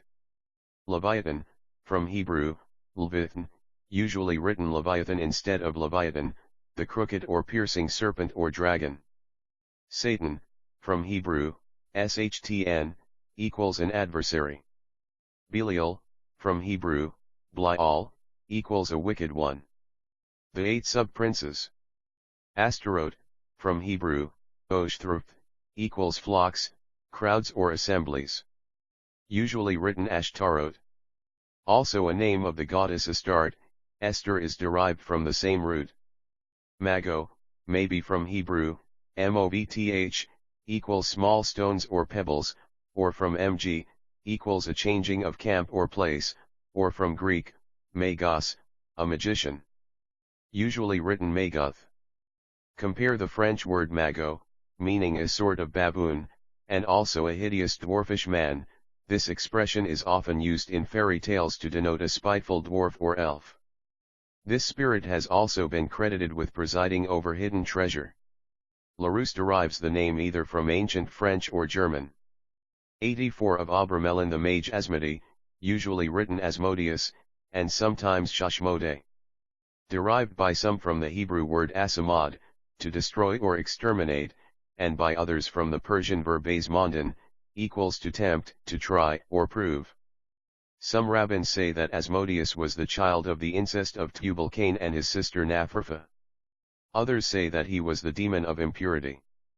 Others again relate that he was employed by Solomon in the building of the temple at Jerusalem, that he then attempted to dethrone Solomon, to put himself in his place, but that the king vanquished him and the angel Gabriel chased him into Egypt, and there bound him in a grotto. The rabbins say that when Asmodeus was working at the building of the temple, he made use of no metal tool, but instead of a certain stone which cut ordinary stone as a diamond will glass. Beelzebub, also written frequently Beelzebub, Beelzebub, Beelzebuth, and Beelzebul. From Hebrew, Baal equals Lord, and Zbbb equals fly or flies, Lord of flies. Some derive the name from the Syriac Beelzebobo, equals master of calumny, or nearly the same signification as the Greek word diabolos, whence are derived the modern French and English diable and devil. Oriens, these 4 names of Oriens, Paimon, Eridan, and Amaimon are usually allotted to the evil kings of the 4 quarters of the world. Oriens, from Latin, Oriens, equals rising or eastern. This name is also written Uriens, from Latin, Euro, equals to burn, or devour with flame. It is probably from Uriens that a medieval title of the devil, viz., Sir Urien, is derived. The name is also sometimes written Urias, from Latin, Urios, a title given to Jupiter as presiding over the wind. Urias is also derivable from the Greek adjective Urus, Uriah, Uru, meaning vast or extensive. By the rabbins he is also called Smal, Samael, which is derived from the Hebrew root sml, which means a figure, image, or idol. It is a name given in the Kabbalah to one of the chief evil spirits. Paimon, is also frequently written Paimon, and sometimes Paimonia. Probably from Hebrew, pomn, equals a tinkling sound or small bell. This is again derived from the Hebrew root pom, equals to agitate, impel, or strike forward. The word pomn is employed in Exodus 28, 34, 28, 33, and 39, 25. Paimon is also called by the rabbins by the title of Ozazel, Azazel, which is a name used in Leviticus with reference to the scapegoat. Its derivation is from ounce, equals a goat, and azl, equals to go away.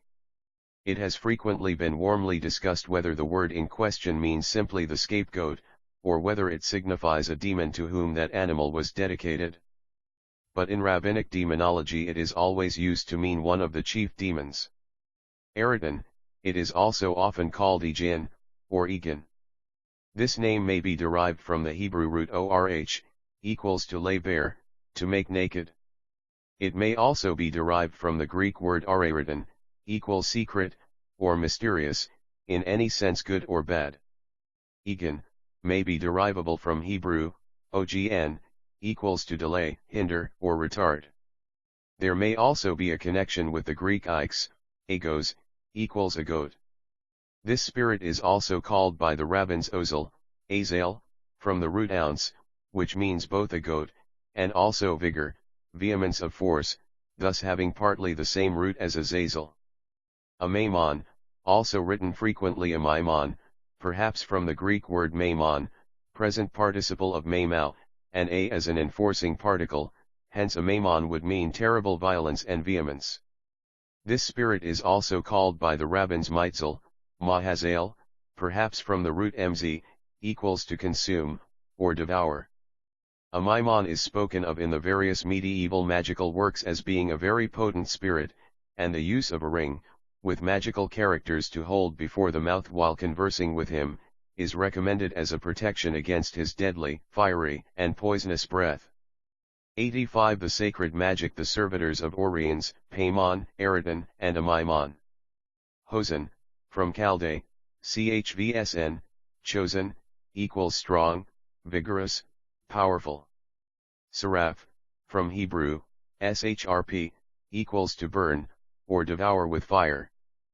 Proxosos, perhaps from Greek, proxakos, equals a kid. Habhai, from Chadi, chba, or Hebrew, chbh, equals hidden.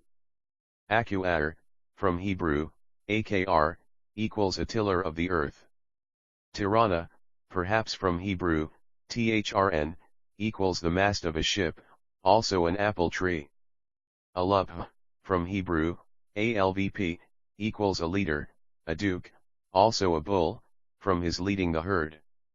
Nurkami, perhaps from Hebrew, nor, equals a boy, and chmh a companion. Nilon, perhaps from Nilus, Latin, or Nilos, Greek, equals the river Nile. Morel, perhaps from Hebrew, mrh, equals to rebel. Tracy, from Greek, trishus, etc., equals harsh, rude. Inea, perhaps from Hebrew, onih, equals poor, afflicted. Malach, probably the same as Moloch, from Hebrew milk, to rule. Malutens, perhaps from Hebrew, mol, equals to lie, or deceive, or prevaricate. Hipparchus, probably from Greek, hipparchus, equals a commander of cavalry, or leader of horse. Nudidon, apparently from the Latin, nuditas, equals nakedness, derived in its turn from nudatus. Melna, perhaps from Hebrew, ln, to abide or rest. Melha'er, perhaps from Hebrew, ml, to cut off, or divide, and chr, whiteness, purity. Ruach, from Hebrew, rvch equals spirit. Apollyon, from Greek, Apollyon, Apollyon, equals the destroyer. Shavuot, from Arabic equals to calm or assuage. Mermo, from Coptic, mer, across, and mu, water, across water. Melamud, from Hebrew, mlmd, equals stimulus to exertion. Poter, from Greek, poter, equals a drinking cup, or vase. Sched, from Hebrew, shdd, the Hebrew name for a devastating demon. But the Hebrew root should implies the same idea as the English words to shed, and signifies a female breast. Ecdulon, probably from Greek, ekduo, equals to despoil. Mantiance, from Latin, mantiance, and Greek, mantea, prophesying, divining. Abidama, from Hebrew obd, equals a servant. Ama equals mother. But am equals a maidservant, whence abidama should signify a woman servant. Sachiel, is a name frequently given in magical works to an angel of the planet Jupiter. Skk equals to cover or protect, but schh equals to trample down. Mashal, from Hebrew, mvsh, equals to move oneself about.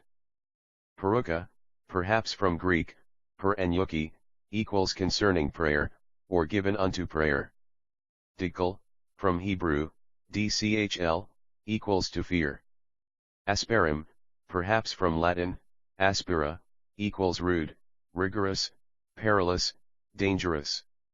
Katani, from Hebrew, kthn, equals a tunic, whence the Greek word chiton. Torphora, from Hebrew, thor equals a small knife, or lancet. Badad, from Hebrew, bdd, equals solitary.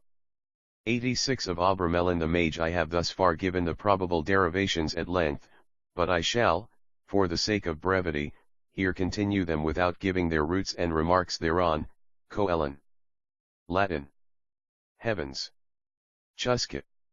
Hebrew. Silent. Tasma. Hebrew and Chaldee. Weak. Pachad. Hebrew. Fear. Perek. Hebrew. Roughness, savage. Rakiar. Greek. Sea breaking on rocks. Nogar. Hebrew. Flowing. Adon. Hebrew. Lord. Trapi. Greek. Turning. Najid. Hebrew. A leader. Ethanim. Hebrew. An ass, a furnace. Padded. Hebrew. Topaz. Peret. Hebrew. Fruit. Emphostyson. Greek. Image, representation. Parase. Chaldee. Divided. Jeravel. Hebrew. Divining lot, sword fletch. Elmis. Coptic. Flying. Asmiel. Hebrew. Storing up. Erminon. Greek. Supporting. Esterel. Hebrew. Bearing authority. Nudhan. Perhaps Coptic, godlike, or Greek, piercing. Lomiel. Perhaps Hebrew. Binding, bitter. Imink. Perhaps Coptic. Devouring. Pleric. Perhaps Coptic. Burning up. Tagnon. Perhaps Greek. Heating. Parmitus. Greek and Latin. Shield bearing. Urizen. Hebrew. Possessing. Gurulon. Coptic. Axe, cleaving either to, or asunder, bones. Lyrion. Greek. A lily. Plegid. Perhaps Greek. Smiting, smitten. Ogalen. Hebrew. Round, wheel. 87 The Sacred Magic, the 20th chapter, how the operations should be performed. 7he Aforesaid operation being finished, it is necessary, in order to render this instruction complete, to say how we should manage the operations which he who operateth wisheth to put into practice. Firstly, then, having come unto the end, and having obtained all that is necessary, you cannot sufficiently praise and honor God, and his most holy name, even although you had 1,000 tongues, neither also can you sufficiently magnify and thank your holy angel guardian as he meriteth. However, you ought to render thanks proportionate to your estate and to the great treasure which you have received. It is necessary also that you should fully understand how you ought to enjoy these immense riches, so that they may not be in your hands unfruitful, or even harmful. Because this art is like a sword in your hand, capable of serving for all kinds of evil and for hurt unto your neighbor. But in putting it into practice for that sole end for which it bath been made, namely for vanquishing therewith the demon and enemies, then shall you be making a good use hereof. I wish also further to give you some instruction upon certain necessary and principal points. The operation of the spirits being finished, you shall continue a whole week to praise God, and as regardeth yourself personally, you shall do no servile work during the 7 days, neither shall you make any convocation of the spirits in general, nor of the familiars, and afterwards, when the 7 days be past, you shall commence to exercise your power, as shall be hereafter said. 1. Take heed before all things to perform no magical operations soever, or invocations of the spirits on the Sabbath day, during the whole period of your life, seeing that that day is consecrated unto God, and is the day on which you should repose and sanctify yourself, and you should solemnize it by prayers. 2. Keep yourself as you would from the eternal fire, from manifesting unto any living being that which your guardian angel shall have confided unto you, excepting unto him who hath given unto you the operation, unto whom you have as it were a greater obligation than unto your own father. 3.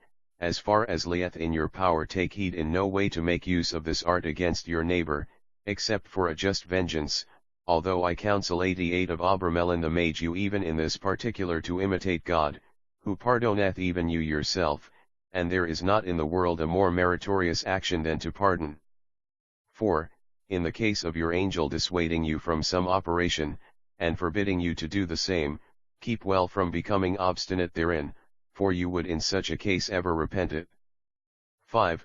Fly all kinds of evil, science, magic, and enchantments, because they be all diabolical inventions. Also put no trust in books which teach them, though in appearance they may seem reliable to you, for these be nets which the perfidious Belial stretcheth out to take you. 6. In conversing with spirits good or evil, never employ words which you do not understand, because even so will you have shame and hurt. 7. You shall never demand of your guardian angel any symbol wherewith to operate for an evil end, seeing that you would grieve him. You will find only too many persons who will beseech you to do thus, see that you do it not. 8. Accustom yourself as much as possible to purity of body and cleanliness of raiment, seeing that this is very necessary, for the spirits, both good and evil alike, love purity. 9. As far as possible shun the employment of your wisdom for others in evil things, but first well consider him to whom you would render a service, because it often happeneth, that in doing service unto another one worketh evil for oneself. 10. In no way attempt to procure the operation of the holy angels unless you have extreme need thereof, seeing that these holy angels be so far above you that it is useless for you to wish to compare yourself unto them, you being nothing in comparison of them who are the angels of God. 11. If the operations can be performed by the familiar spirits, it is not necessary to employ others therein. 12. Though it should be an easy matter for you to employ your familiars to annoy your neighbor, seek to abstain therefrom, unless it were to repress the insolence of such as might attempt aught against you personally. Never keep the familiar spirits in idleness, and should you wish to give one over unto any person, see that such person be distinguished and meritorious, for 89 The sacred magic they love not to serve those of base and common condition. But should such person unto whom you give them have made some express pact, with spirits, in such case the familiar spirits will fly in haste to serve him. 13. These 3 books of this present operation ought to be read and reread an infinitude of times, so that in the space of 6 months before commencing, he who operateth should be fully instructed and informed therein, and if he be not a Jew, he should further be conversant with many of the customs and ceremonies which this operation demandeth, so as to become accustomed unto that retirement which is so necessary and useful. 14. Should he who performeth this operation during the 6 months or moons commit voluntarily any mortal sin prohibited by the tables of the law, be certain that he will never receive this wisdom. 15. Sleep in the daytime is entirely forbidden, unless absolutely requisite, owing to some infirmity, or to old age, or to debility of constitution, for God is always willing to employ mercy 104 towards mankind, because of their infirmities. 16. If you have not the fixed intention of continuing the operation, I counsel you on no account to commence it, because the Lord doth not care to be mocked, and he chastiseth with corporal maladies those who make a mock of him. Howbeit, he who is hindered from continuing through some unforeseen accident, sinneth in no way. 17. It is impossible for him who hath passed 50 years of age to undertake this operation. Thus also was it the custom in the true and ancient Jewish law concerning the priesthood. Also, he should not be less than 25 years of age. 18. You shall not permit the familiar spirits to familiarize themselves too much with you, through your disputing and arguing with them, because they will propound so many affairs and things at once as to confound and trouble the mind. 19. With the familiar spirits you should not make use of the symbols of the third book, unless it be those of the 5th chapter thereof, 105. But if you desire anything, command them aloud to perform it. Never commence many operations at once and in the same time, but when you have finished one then begin another, until you are perfect in the practice, for an apprentice artist doth not become a master suddenly, but little by little. 90 of Abramelin the Mage, 20, without reasons of the very last importance, the 4 princes 106 or the 8 sub-princes 107 should never be summoned, because we must make a great distinction between these and the others, who are inferior to them. 21. In operating, as rarely as possible insist upon the spirits appearing visibly, 108, and thus you will work all the better, for it should suffice you for them to say and do what you wish. 22. All prayers, orations, invocations, and conjurations, and in fact everything you have to say, should be pronounced aloud and clearly, without however shouting like a madman. 109, but speaking clearly and naturally, and pronouncing distinctly. 23.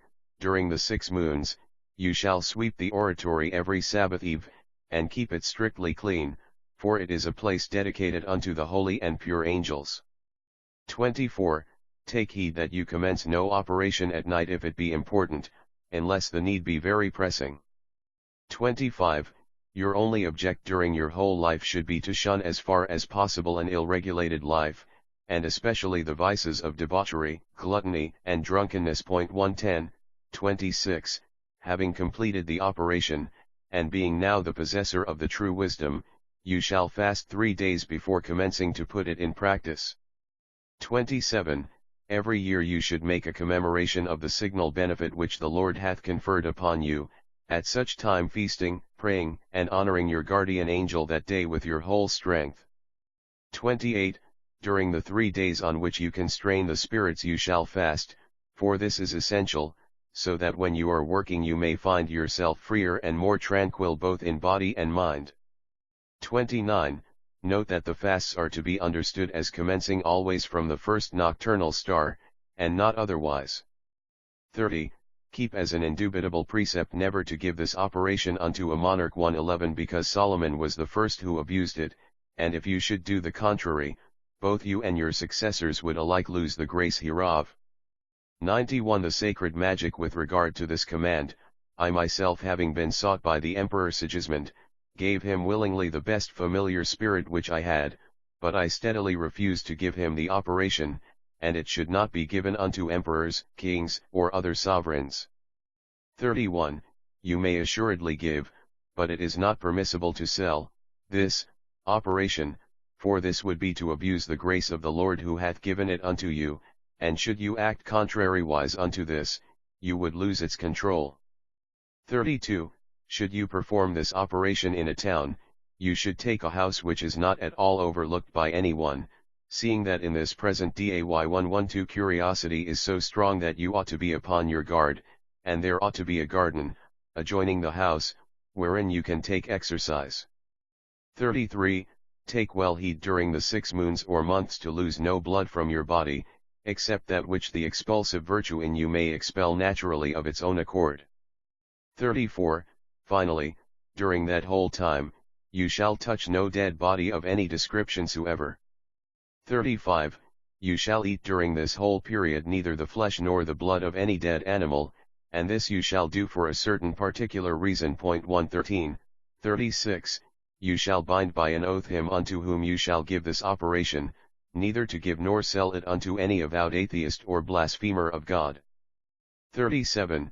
You shall fast for 3 days before giving the operation unto any, and he who shall receive it shall do likewise, and he also shall hand over unto you at the same time the sum of 10 golden florins, or their value, the which you should with your own hand distribute unto poor persons whom you shall charge to repeat the Psalms, Miserere me Deus, etc., Have mercy upon me, O God, and the De Profundis, etc., out of the depths. 38. It will be a good thing, and one which will facilitate the operation, for you to repeat all the Psalms of David, seeing that they contain great power and virtue, and to say them at least twice in the week.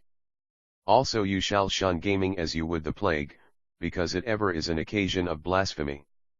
Also during this time prayer, and the study of the sacred books, should take the place of gaming with you. 1:1492 of Abramelin the Mage. All this advice, and much more which you would be certain to receive from your angel guardian, I have here set down, so that by observing the same perfectly, without failing in the slightest particular, you shall at the end of the operation find the value thereof.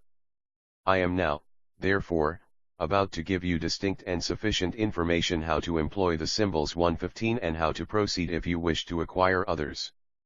You are then to understand that once he who operateth hath the power, it is not necessary, in all cases, 1:16 to use written symbols, but it may suffice to name aloud the name of the Spirit, and the form in which you wish him to appear visibly, because once They 1:17 have taken oath, this sufficeth. These symbols, then, be made for you to avail yourself of them when you be in the company of other persons, also you must have them upon you, so that in touching or handling them simply, they may represent your wish. Immediately then He 1:18 unto whom the symbol appertaineth will serve you punctually, but if you should desire something special which is in no way connected with or named in the symbol, it will be necessary to signify the same at least by showing your desire by 2 or 3 words. And here it is well to observe, that if you use prudence, you can often reason with those persons who be with you in such a manner that the spirits, having however been beforehand invoked by you, will understand what they are to do, but it is necessary to discover your intent unto them by words. For they be of such great intelligence, that from a single word or a single motive, they can draw the construction of the whole matter, and although they cannot penetrate into the inmost parts of the human mind, yet nevertheless by their astuteness and subtlety they be so adroit that they comprehend by perceptible signs the wish of the person in question. But when it is a grave and important matter, you should retire into a secret place apart, provided it be appropriate, for any place is good to invoke the spirits proper unto the operation. There give them their commission regarding that which you wish them to perform, the which they will either execute then or in the days following. But always give them the signal by word of mouth, or in any other manner that may be pleasing unto you, whenever you wish them to begin to operate. Thus did Abramelin in Egypt, Joseph in Paris, and as for myself, I have always acted in the same manner. I have also made myself a very great man, and especially one who hath been of service unto princes and great lords. I will hereafter tell clearly what operations belong unto this or unto that spirit, and how it is necessary to act. Now will I teach you how all those symbols, which be in this book, as well as those which you will, hereafter, receive from the spirits, themselves, ought to be written down and acquired. For the number of operations is infinite, and it would be an impossibility to set them all down in this work. If 93 the sacred magic therefore you should wish to perform certain fresh operations by the use of a symbol not set down in any way in the third book, I am speaking of good and permissible operations. 1:19 You shall make the demand thereof from your guardian angel in this manner, fast the day before, and on the following morning you, being well washed, shall enter into the oratory, put on the white tunic, illumine the lamp, and put the perfume in the censer. Then lay the lamen of silver upon the altar, whereof the 2 angles shall be touched with the holy anointing oil, fall upon your knees and make your orison unto the Lord, rendering unto him grace for the benefits which you have received in general. Then shall you supplicate him to be willing to send unto you your holy angel, that he may instruct you in your ignorance, and that he may deign to grant your demand. After this, invoke your holy guardian angel, and pray him to favor you with his vision, and to instruct you how you should design and prepare the symbol of the operation desired. Also you shall remain in prayer until you shall see appear in the room the splendor of your angel. Then wait to see if he shall expound or command anything touching the form of the symbol demanded. And when you have finished your supplication, arise and go to the plate of silver, whereon you shall find written as it were in drops of dew, like a sweat exuding therefrom, the symbol as you ought to make it, together with the name of the spirit who should serve you for this operation, or else that of his prince. And without touching or moving the lamen, copy at once the symbol just as it appeareth, and leave the plate of metal upon the altar until the even, at the which time, after having made your ordinary orison, and returned your thanks, you shall put it away in a piece of clean silk. The most convenient day for procuring these symbols is the Sabbath, because by such an operation, we do not in any way violate its sanctity, neither do we injure the same at all. Also we can prepare all things necessary the day before. But if the angel should not appear, and should not in any way manifest unto you the symbol, then may you be certain that the pretended operation, although it may appear good in your eyes, is not so considered by God and by your guardian angel, and in such case you shall change your demands. Now, as regardeth the symbols for evil operations, these shall you obtain more easily, seeing that after putting on the perfume, there is nothing else to do but to make your orisons. Then being clad in your white tunic, you shall put on over it the silken vestment and the girdle, and after that the crown, taking the wand in your hand, and placing yourself at the side of the altar towards the terrace. Then, holding the wand, conjure in the same manner as you did on the second day. And when the spirits shall have appeared, you shall command them in no way to quit the place, until they shall have manifested unto you the symbol of the operation which you desire, together 94 of Abramelin the mage with the names of the spirits capable of putting the same into execution, together with their symbols. And then you shall see the prince unto whom the operation appertaineth avow, write, and sign upon the sand the symbol, together with the name of the spirit who is to serve for this operation.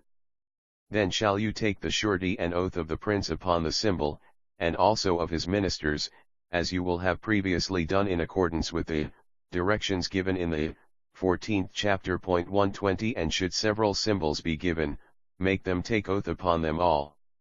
This being done, you can dismiss them in the manner we have already described, taking heed before this to copy the symbols which they shall have traced upon the sand, because in departing they will destroy the same. And when they have gone, take the censer and perfume the place, as before said. I do not however write this, so that you may hereby, as well as by the use of certain of the symbols described in the third book, work evil.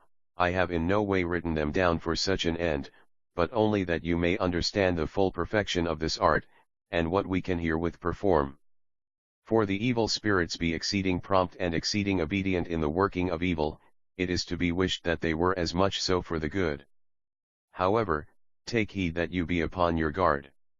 And remember, that as there is a God to write these aforesaid symbols, there is no particular preparation necessary of pens, of ink, and of paper, nor yet of elections of particular days, nor other things to be observed, which the false magicians and enchanters of the devil would have you believe. It sufficeth that the symbols should be clearly written with any kind of ink and pen, provided that we may easily discern unto what operation each sign appertaineth, the which also you can easily do by means of a properly arranged and drawn up register of them. But the greatest part of the symbols of the third book I counsel you to make before commencing the operation, keeping them until that time in the interior of the altar. And after that the spirits shall have taken oath thereupon, you shall carefully keep the symbols in a safe place, where they can neither be seen nor touched by any other person, because thus great harm might befall such person. Now will we declare unto you what symbols be manifested by the good angels and what by the evil, and unto what prince each operation is subject, and lastly, what should be observed as regardeth each symbol. 95. By whom the symbols of the chapters of the third book be manifested. 121. The symbols of the chapters of the third book, which be manifested only by the angels, or by the guardian angel, be these, namely, Chapter I, to know all manner of things past and future, which be not however directly opposed to God, and to his most holy will. Chapter 3. To cause any spirit to appear, and take any form, such as of man, animal, bird, etc. Chapter 4. For divers visions. Chapter V. How we may retain the familiar spirit's bond or free in whatsoever form. Chapter 6. To cause minds to be pointed out, and to help forward all kinds of work connected therewith. Chapter 7. To cause the spirits to perform with facility and promptitude all necessary chemical labors and operations, as regardeth metals especially. Chapter X, to hinder any necromantic or magical operations from taking effect, except those of the Kabbalah, or of this sacred magic. Chapter 11. To cause all kinds of books to be brought to one, and whether lost or stolen. Chapter 16. To find and take possession of all kinds of treasures, provided that they be not at all magically guarded. Chapter 18. To heal divers maladies. Chapter XXV. To walk upon, and operate under, water. Chapter XXVIII.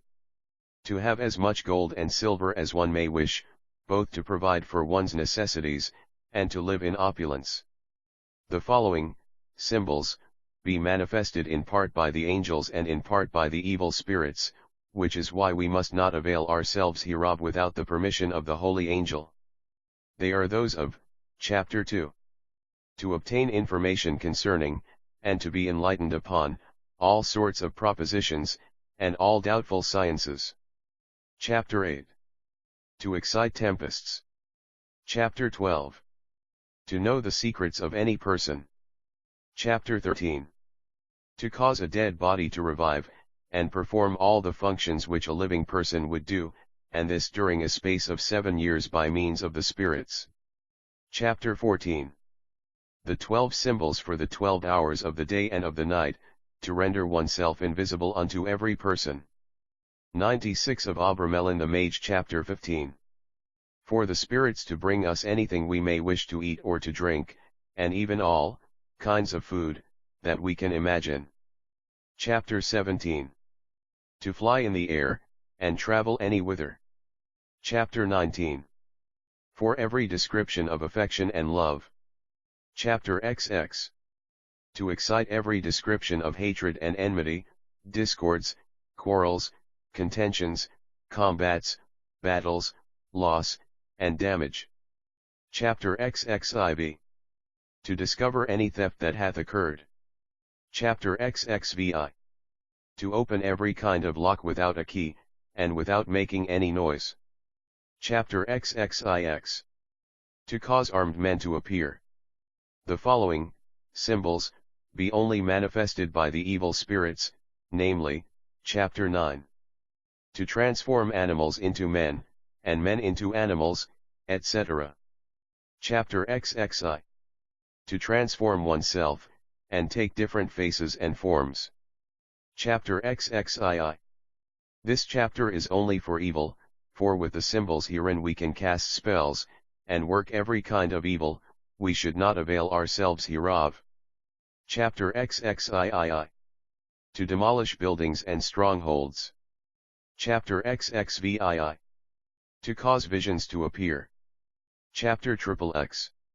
To cause comedies, operas, and every kind of music and dances to appear, unto what prince the operations of each chapter are submitted. 122 Astaroth and Asmodee do together execute the symbols and operations of Chapter 6. To cause minds to be pointed out, and to help forward all kinds of work connected therewith. Chapter 7. To cause the spirits to perform with facility and promptitude all necessary chemical labors and operations, as regardeth metals especially. Chapter 9. To transform animals into men, and men into animals, etc. Asmodee and Mago together do execute the operations of Chapter 15. For the spirits to bring us anything we may wish to eat or to drink, and even all kinds of food that we can imagine. 97 The sacred magic Astaroth and Araton both do execute the following chapter by their ministers, yet not together, but each separately. Chapter 16. To find and take possession of all kinds of treasures, provided that they be not at all magically guarded. Orions, Paimon, Araton, and Amamon will execute by means of the ministering spirits common unto them, the following, namely, Chapter I, to know all manner of things past and future, which be not however directly opposed to God, and to his most holy will. Chapter 2.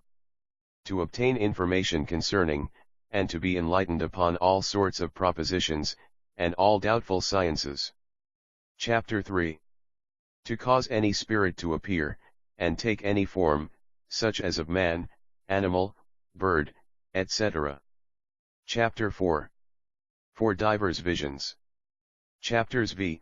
How we may retain the familiar spirit's bond or free, in whatsoever form. Chapter 13. To cause a dead body to revive, and perform all the functions which a living person would do, and this during a space of 7 years, by means of the spirits. Chapter 17. To fly in the air, and travel any whither. Chapter XXVII. To cause visions to appear. Chapter XXIX. To cause armed men to appear. Abramelin and Ariton together perform, Chapter XXVI. To open every kind of lock without key, and without making any noise. Oriens alone performeth, Chapter XXVII.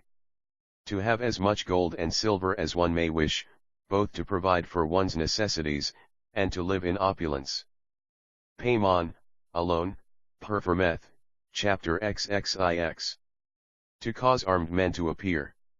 It is to be noted that this chapter has already been classed under those performed by Oriens, Paimon, Ariton, and Abramelin, together. Ariton performeth, Chapter XXIV. To discover any theft that hath occurred. Abramelin, performeth Chapter 18. To heal divers maladies.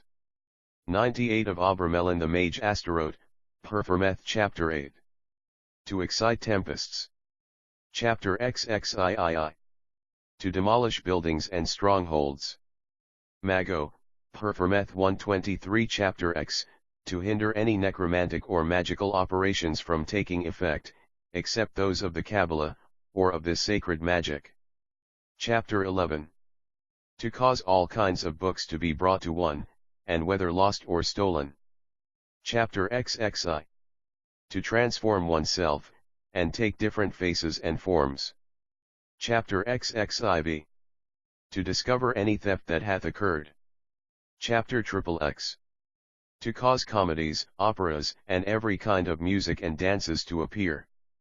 Asmodee, performeth Chapter 12.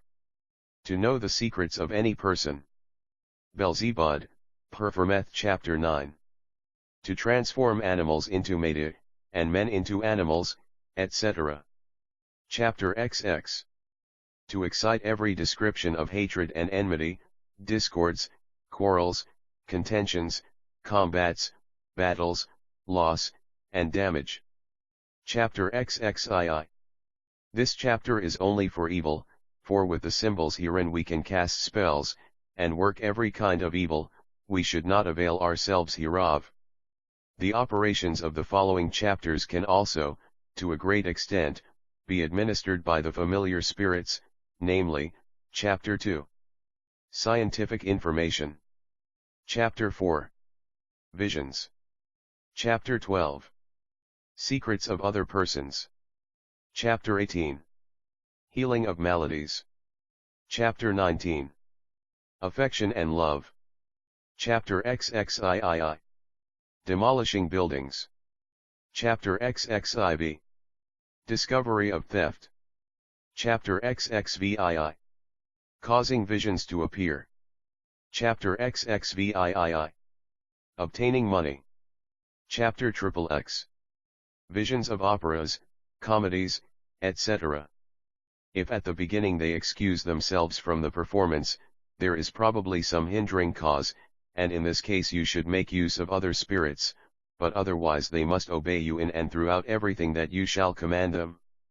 99. The sacred magic instructions and explanations concerning what points we should particularly observe with regard to each chapter of the third book, and especially chapters I, 2, 4, 6, 7, X, XXIII, XXV, XXVII, XXIX, XXX.124. Chapter I, to know all manner of things past and future, which be not however directly opposed to God, and to his most holy will. First take the symbol in your hand, place it, upon the top of your head, under your hat, and either you will be secretly warned by the Spirit, or he will execute that which you have the intention of commanding him to do. This next instruction is given in the Ms as relating to Chapter 2, but it evidently is more appropriate to Chapter 3. To cause any spirit to appear, and take any form, such as of man, animal, bird, etc. Take in your hand the symbol, and name the spirit, who will appear in the form commanded. The next following information evidently has reference to the symbols of the 5th chapter, but there is no number subjoined as in the other cases in the original Ms. Chapter V, how we may retain the familiar spirit's bond or free, in whatsoever form. We must understand that every man may have 4 familiar or domestic spirits, and no more. These spirits can serve you in many ways, and they are granted unto you by the sub-princes. The first hath his period of power from sunrise until noon. The second, from noon until the setting of the Sunday. The third, from the setting of the sun until midnight. And the fourth, from midnight even unto the sun rising of the following day. He who possesseth them is free to avail himself of their services under whatever form may be pleasing unto him. Of this kind of spirits there is an infinite number, who at the time of their fall were condemned to serve man, and to each man there be 4 of them destined, and each one is obliged to serve during a period of 6 hours, and in the case of your giving one over unto some other person, you can no longer avail yourself of his services, but in order to replace him during his time of service, you may call upon some other spirit. And should you wish to send away one of the said spirits before the 6 hours during which he is on guard be expired, it sufficeth for you to make him some sign that he can go, and at once he will obey. But when the 6 hours of their guard be expired, the 100 of Abramelin the mage aforesaid spirits will depart of their own accord without demanding your permission, and the next in rotation will successively take the place of his predecessor. But if you have given one away unto another person, you will employ one of the common kind in his place. 125 Chapter 8. To excite tempests. If you should wish to excite tempests, give the signal above your head, and touch the symbol on the top, and when you wish to make them cease, you shall touch it on the underneath side. Chapter 9. To transform animals into men, and men into animals, etc.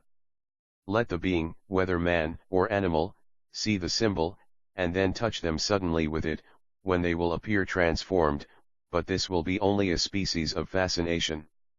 When you wish to make it cease, you shall put the symbol upon the head of the being, and strike it with the wand, and the spirit will then restore matters to their former condition.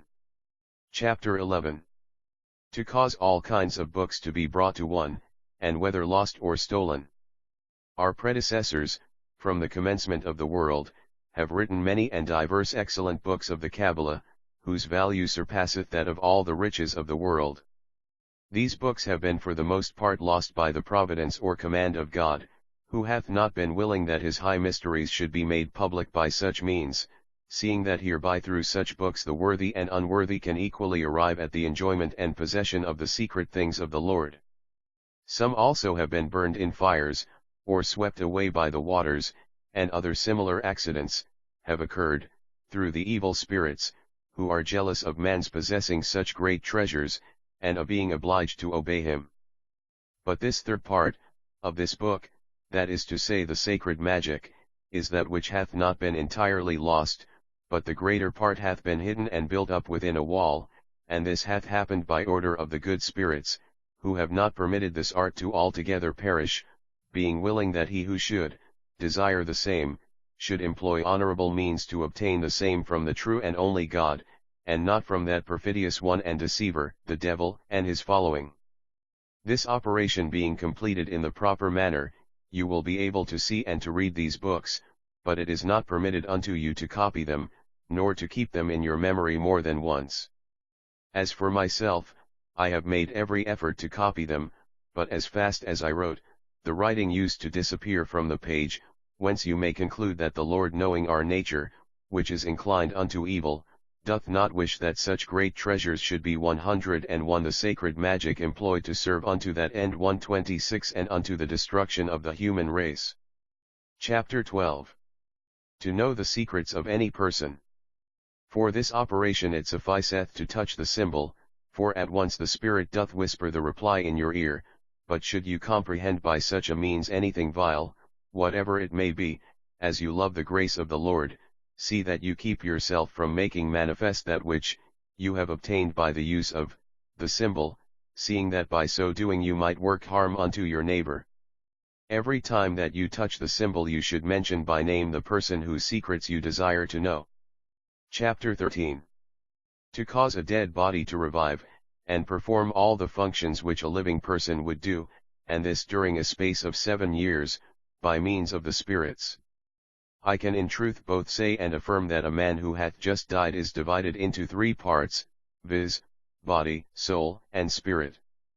The body returneth unto the earth, the soul unto God or unto the devil, and the spirit hath its period determined by its Creator, that is to say, the sacred number of 7 years, during the which it is permitted to wander hither and thither in any direction. At length it taketh its decision 127 and goeth straightway unto the place whence it came forth, at the beginning. To change the condition of the soul is impossible, but the grace of the Lord, for many causes and reasons which it is not here permitted unto me to make manifest, hath been willing to permit that, with the aid of the spirits, we may force the spirit to return and to conjoin itself again with the body, so that for the space of 7 years it can operate any matter. And although the spirit and the body joined together can perform all the functions and exercises which they used to execute when the body, the soul, and the spirit were together, yet is it only an imperfect body, being in this case without the soul. This operation is, however, one of the greatest, and one which we should only perform in extraordinarily important cases, seeing that in order to accomplish it the chief spirits have to operate. Nothing else is necessary than to be attentive to the moment when the man is just dead, and then to place the symbol upon him towards the 4 quarters of the world. 128 And at once he will lift himself up and begin to move himself. He should then be dressed, and a symbol similar to that which hath been placed upon him should be sewn into his garment. Know also that when the 7 years be expired, the spirit which was conjoined with the body will at once depart, and that we cannot further prolong the period of the aforesaid 7 years. I made proof of this operation in the Moria for the Duke of Saxonia, who had only children who were minors, and the eldest was between 102 of Abramelin the mage 12 and 13 years of age, unfit for the government and management of his estate, the which his own relatives would have seized upon and appropriated unto themselves, and by this means I provided, against the contingency, and prevented that estate from falling into other hands. Chapter 14. The 12 symbols for the 12 hours of the day and of the night, to render oneself invisible unto every person.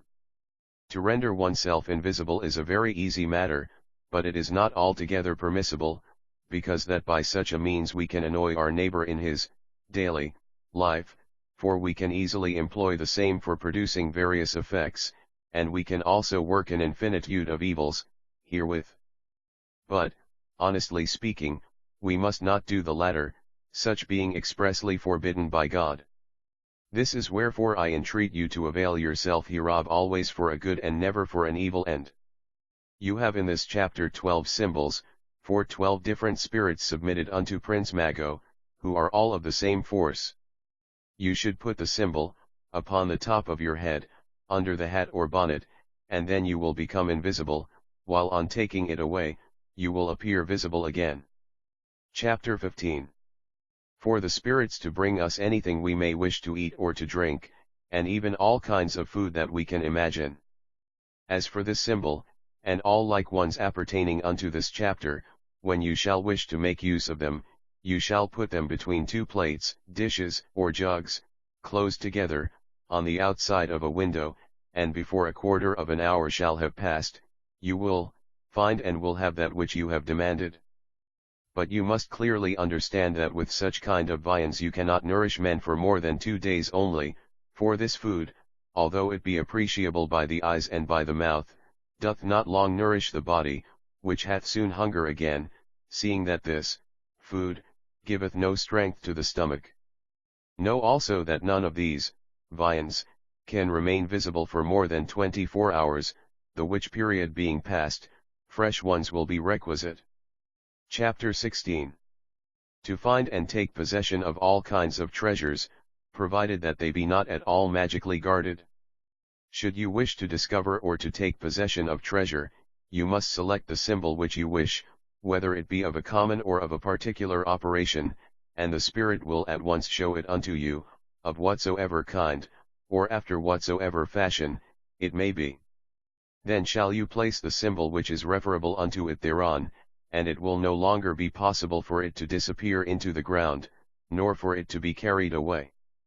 Furthermore, 103 The sacred magic the spirits destined unto the guard of this treasure will flee, and you can then dispose of it as you wish, and take it away.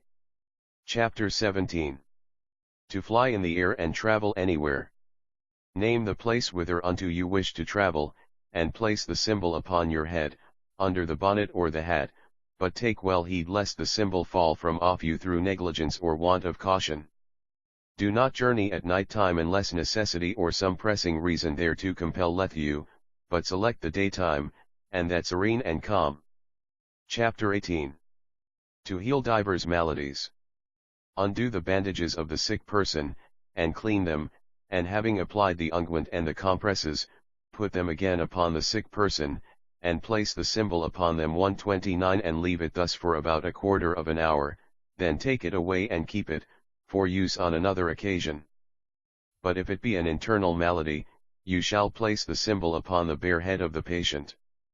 These symbols may be seen and examined without any danger, howbeit it is always better that they should neither be seen nor handled by any other person than yourself. Chapter 19. For every description of affection and love. And Chapter XX. To excite every description of hatred and enmity, discords, quarrels, contentions, combats, battles, loss, and damage. On request, and by the intermediary of the spirits, we can obtain love, goodwill, and the favor of princes and sovereigns. On this wise, name aloud the person or persons by whom you wish to be loved, and move the symbol answering to the class under which they fall, because if you be operating for yourself in matters falling under the heads of love, friendship, etc., you should absolutely name aloud the person, and move the symbol. But if you name or operate for two other persons, whether it be for love or for hatred, you should expressly name both, and move the symbols answering to the classes under which they fall. Also, if it be possible, you can touch them with the symbol, whether it be general or particular. Under this heading are included all classes of goodwill, among the which the most difficult by far is to make yourself beloved by religious persons. 130 Chapter XXI. To transform oneself, and take different faces and forms. In this transmutation, which is rather a fascination, the method of operating is as follows: take the symbol in your left hand, and with it stroke your face. Now were it some ordinary necromancer who was transformed by the working of some diabolical art, he would soon be discovered by you. It 104 of Abramelin the mage is certain, however, that if he who operateth be instructed in the true and sacred magic, like yourself, that he 131 could produce no effect upon you, because against the grace of the Lord, by whomsoever received, no operation can take effect, whether for good or for evil. But should such be diabolical operations by express pacts and similar sorceries, it is certain that you would soon bring them to shame. Chapter XXII. This chapter is only for evil, for with the symbols herein we can cast spells, and work every kind of evil. We should not avail ourselves hereof. All these symbols are to be either buried in the ground, or placed under doors, steps, or buried under paths and other places by which people do pass, or whereon they lean. In this latter case it is sufficient merely to touch such places with the symbol.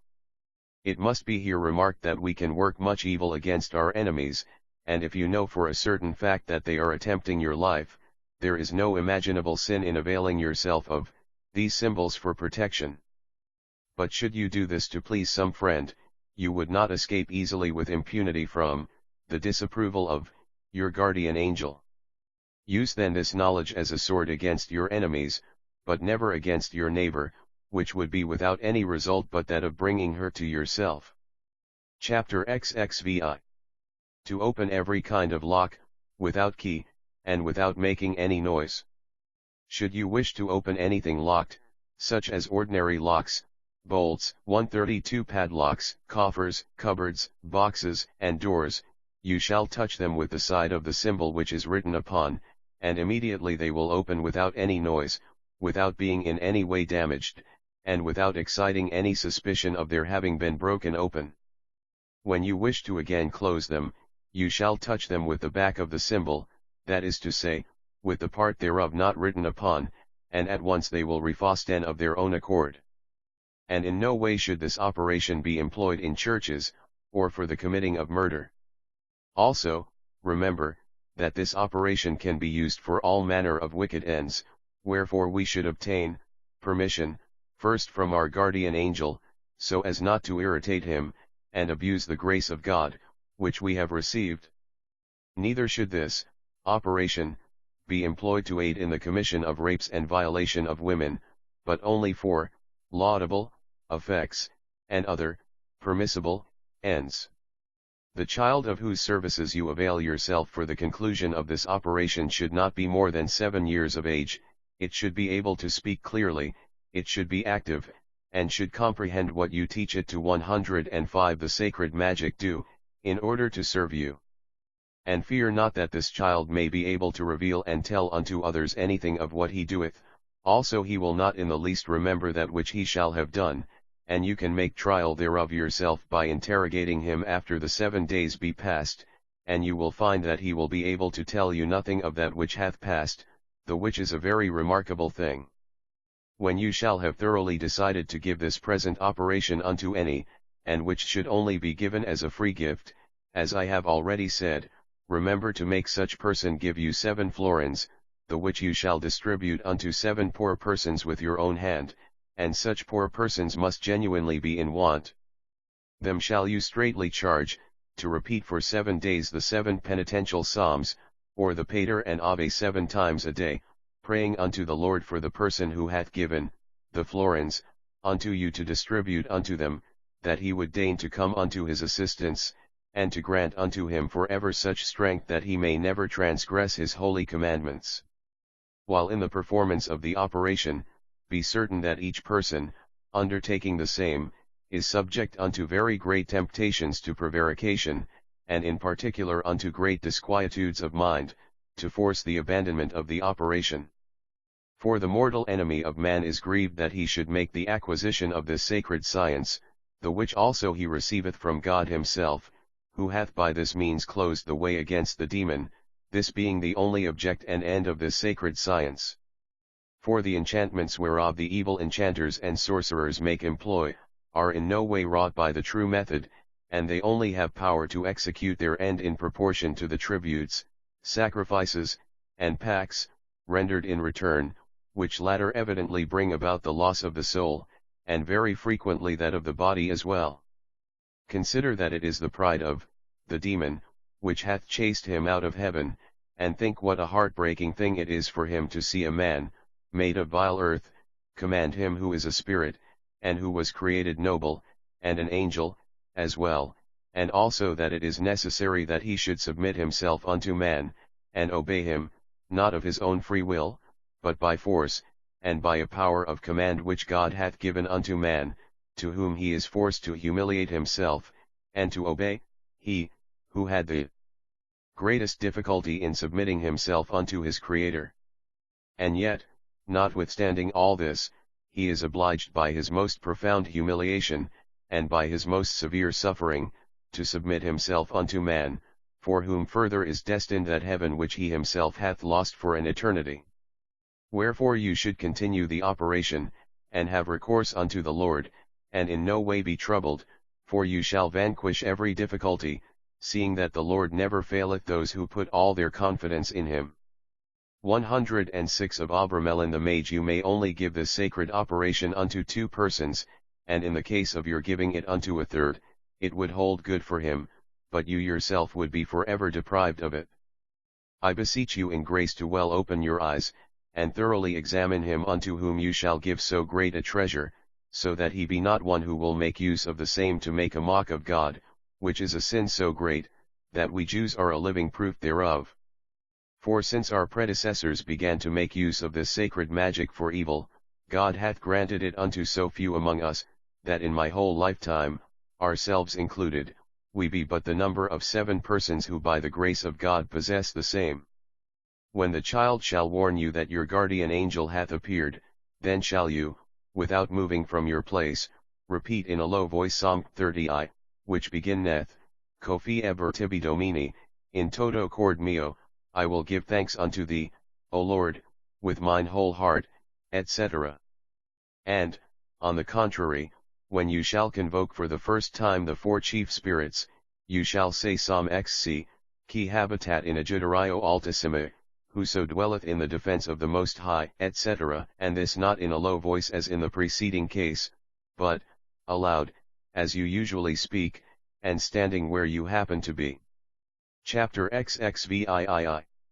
To have as much gold and silver as one may wish, both to provide for one's necessities, and to live in opulence. And whereas I have allowed the 28th chapter to pass without notice, I now refer hereto. Place the symbol of the money you require in your purse, let it remain there for a short time, then put your right hand in your purse, and you will there find 7 pieces of the class of money which you have intended to obtain. But take heed to perform this operation only thrice in the day. And the pieces of money whereof you have no longer need will disappear at once. This is why when you have need of small change you should take heed at the same time not to ask for large pieces. I could have here set down other values and symbols, but I have only given those which I have found the most necessary for a beginner, and partly also to avoid confusing you. And also it is not right that I who am only a mortal man should give further instructions hereon unto you who are about to have an angel for master and for guide. We have already said that providing he recognize the God, any man, of any religion soever, may arrive at the possession of this veritable wisdom and magic, if he employ right and proper ways and means.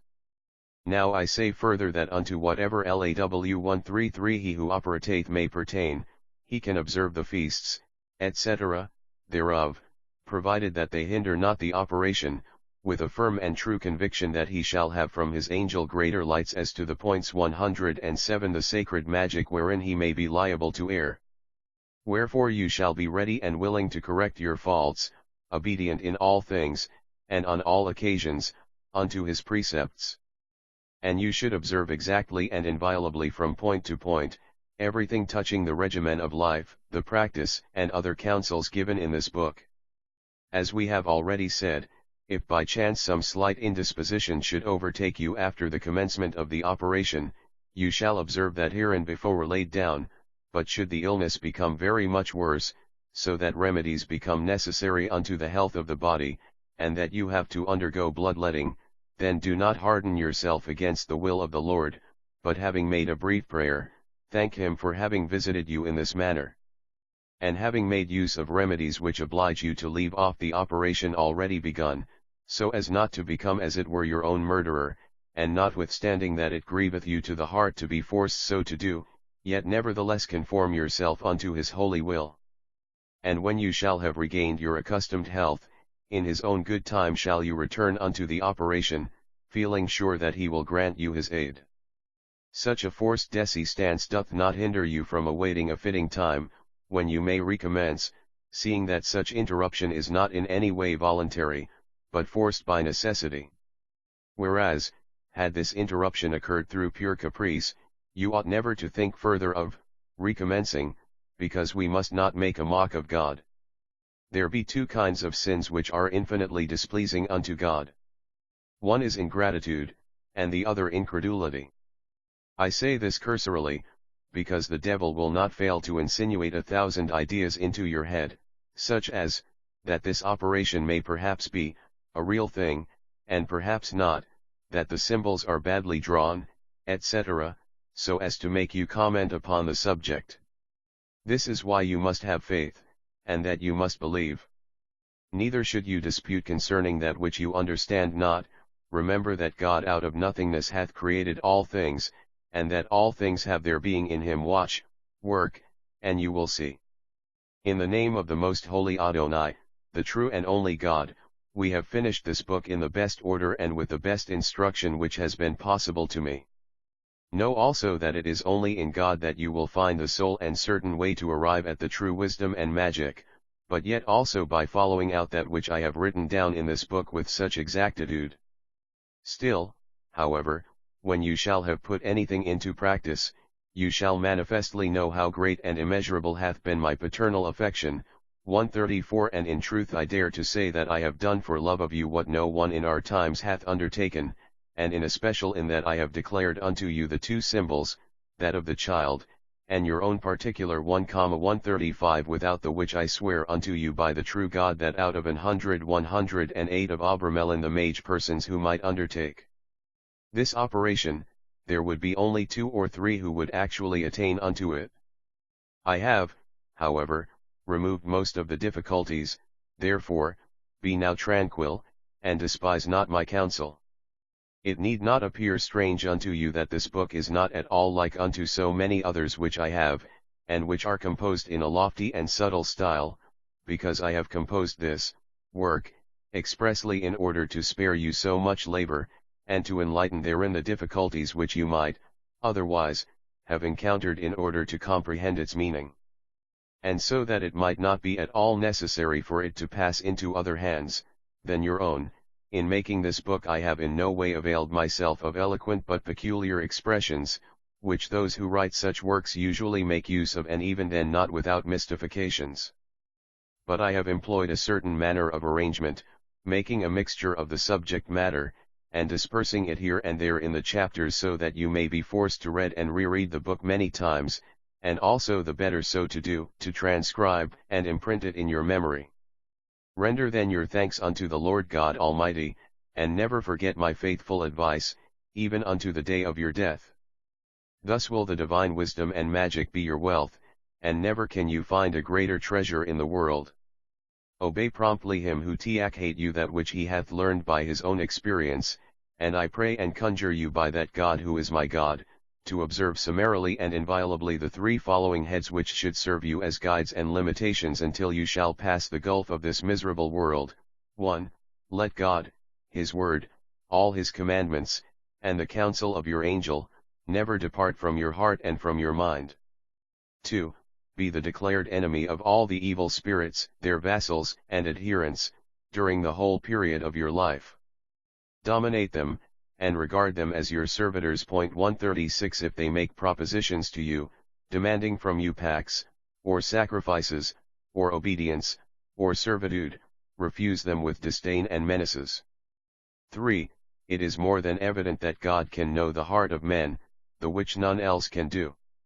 You should therefore force yourself to test severely for some time him to whom you intend to give this knowledge. You shall closely note his method of life and habits. You shall discuss the subject with him, seeking to discover in the clearest way and as far as possible, whether he would use it for good or for evil. Also in giving this operation you shall fast, eating only once a day, and he who shall receive it shall do the same. See also what we have said in the 3rd chapter 137 and elsewhere. It is also true that one who would suffer much in health by fasting in such a manner, may if absolutely necessary supplement the same by paying one or several persons to fast in his stead and to intercede for him. 138 The whole object and end of this should be both to give and receive this operation unto the glory of the great God, and 109 the sacred magic unto one's own good and that of one's neighbor, whether friend or enemy, and unto that of all things created.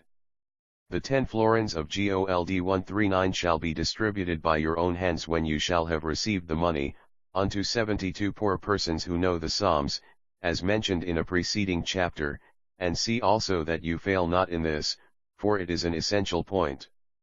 Furthermore you shall demand from him to whom you shall give the operation, some pleasurable gratification which is in harmony with the operation, at your choice. But see that you demand not money, for this you would be deprived entirely of the holy wisdom. Every time that you shall desire to make a fresh command 140 you shall thrice repeat the Psalm XC, qui habitat in adjutorium altissima, etc., whoso dwelleth in the aid of the Most High, etc., because this psalm possesseth so great a virtue that you will be astonished when you comprehend it. If you know that you, as a man, have offended your Creator, in anything regarding the tables of the law, perform no operation until after having made a general confession of your sins unto God, the which you shall observe unto the day of your death. By thus acting the mercy of the Lord will never depart from you. Unto the which Lord be praise, and glory, and honor, for the gifts which he hath granted unto us. So be it. End of the second book. 110 of Abramelin the Mage. Footnotes to the second book. 1. The style of the writing here is much more quaint and obscure than that of the first book, and is evidently the translation of Abraham the Jew from a more ancient writer.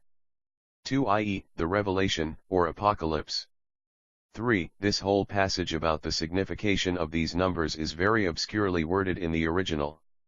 I take the meaning to be the following: the arts or methods of magical working are 12, if we class them under the 12 signs of the zodiac.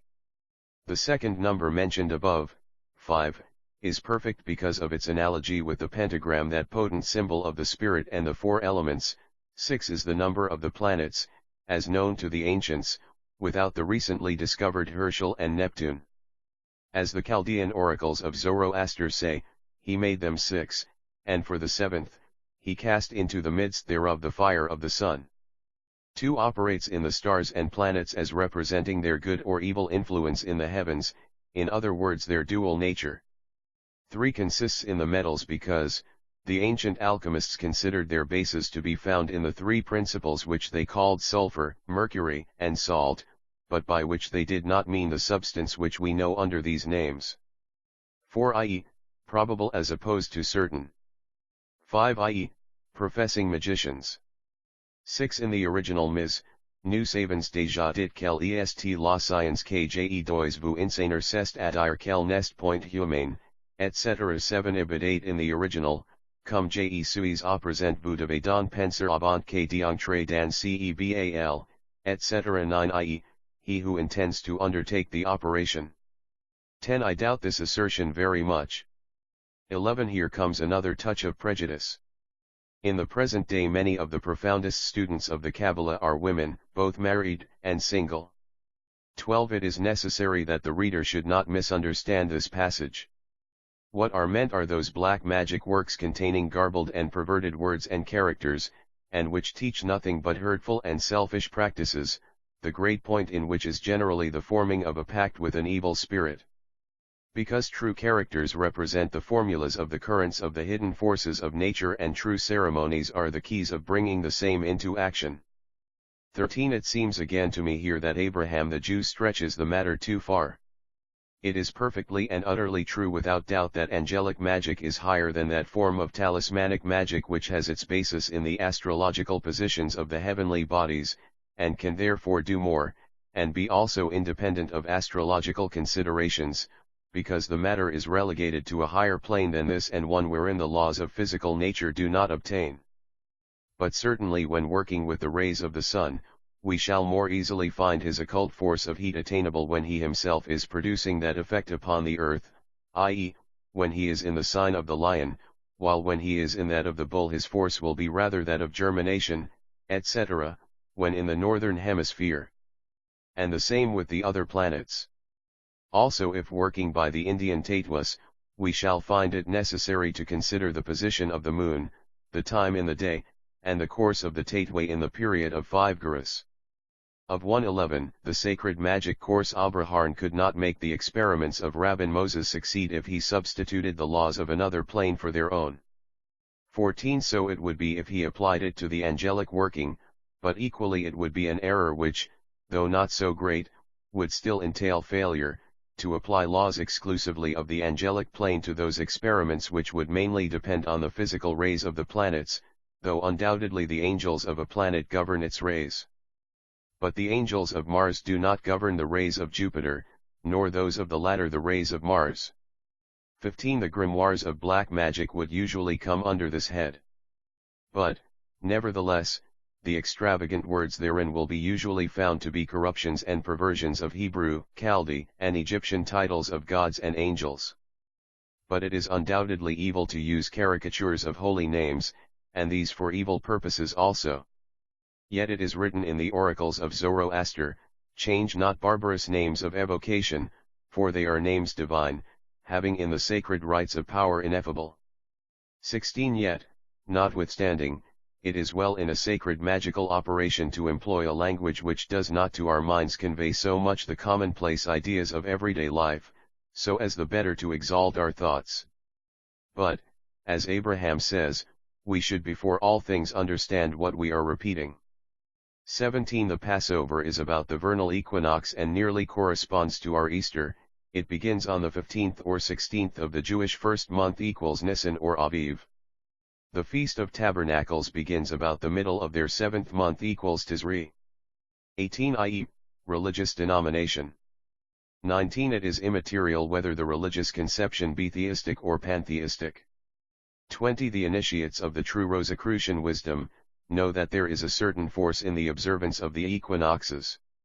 21 Abraham evidently means his guardian angel. 22 Here Abraham admits to an extent what I have urged in my previous notes. 23 i.e., the astrologers to whom Abraham refers in the first sentence of the chapter. 24 i.e., the moon, and Monday, sun and Sunday, Mars and Tuesday. Tuesco is a name of Mars, Venus and Friday, Freya's day, after Freya, the Scandinavian goddess, etc. 25 Et jusqu'à ce qu'il tremont son jour dur jusqu'à ce qu'il se lève der chef. 26 This is the initiated Rosicrucian teaching, which is very different to that of the outer and uninitiated world.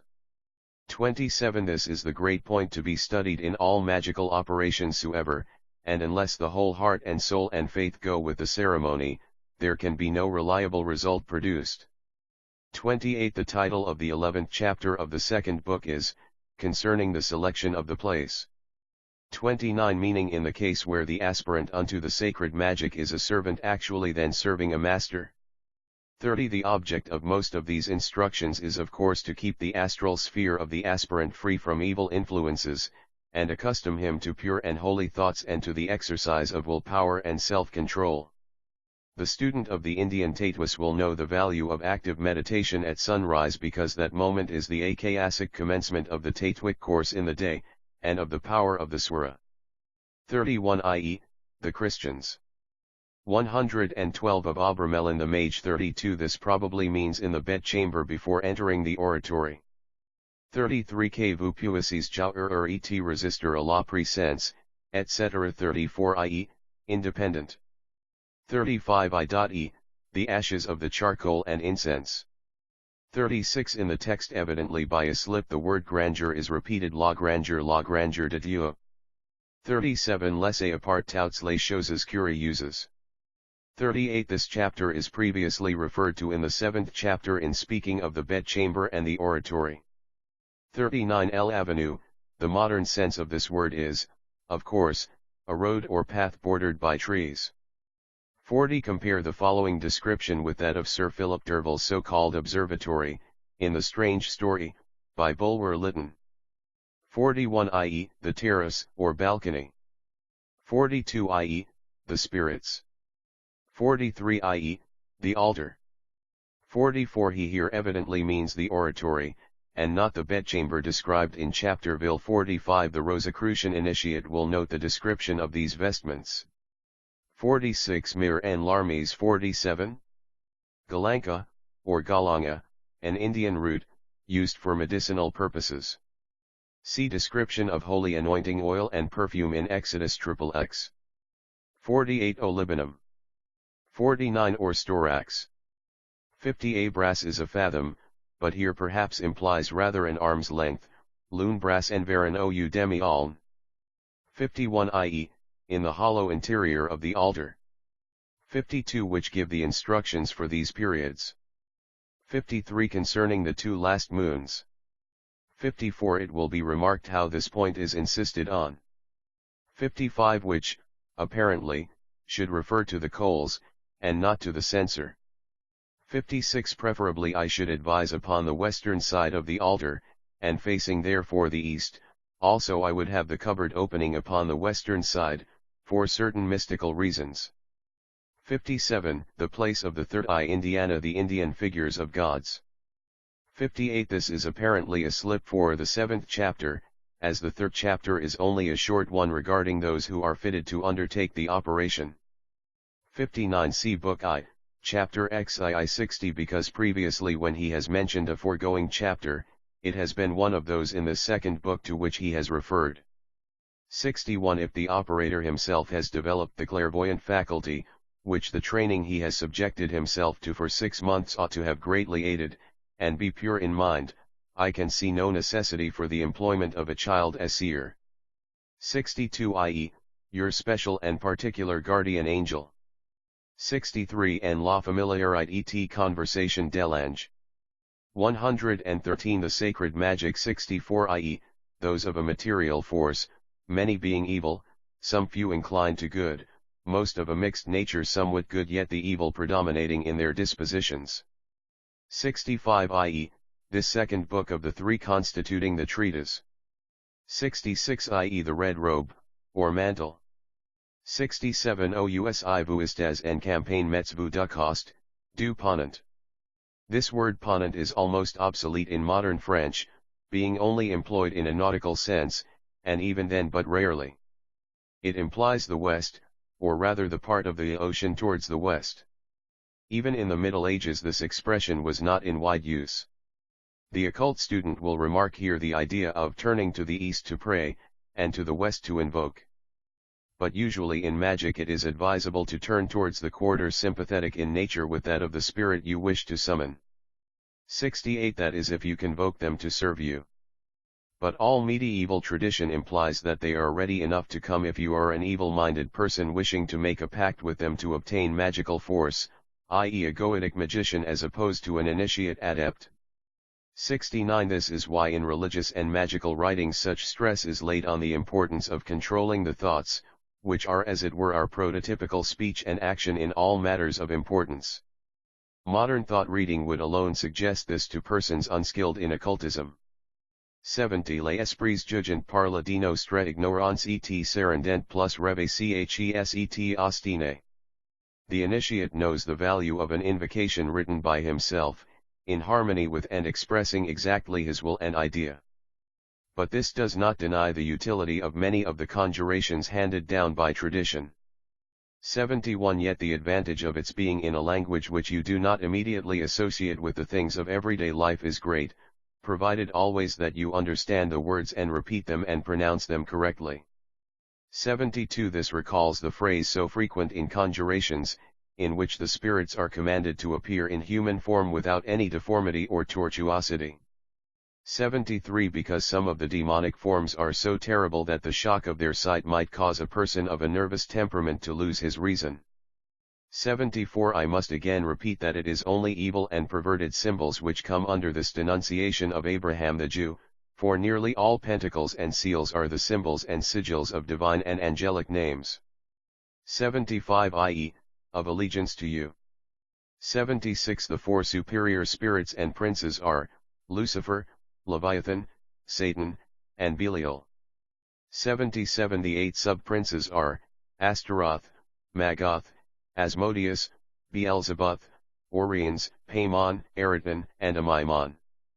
78 By a very evident slip, Chapitra 9 is written in the Ms instead of 19. 79 Qui les assumis etouts ses creatures et avuspides.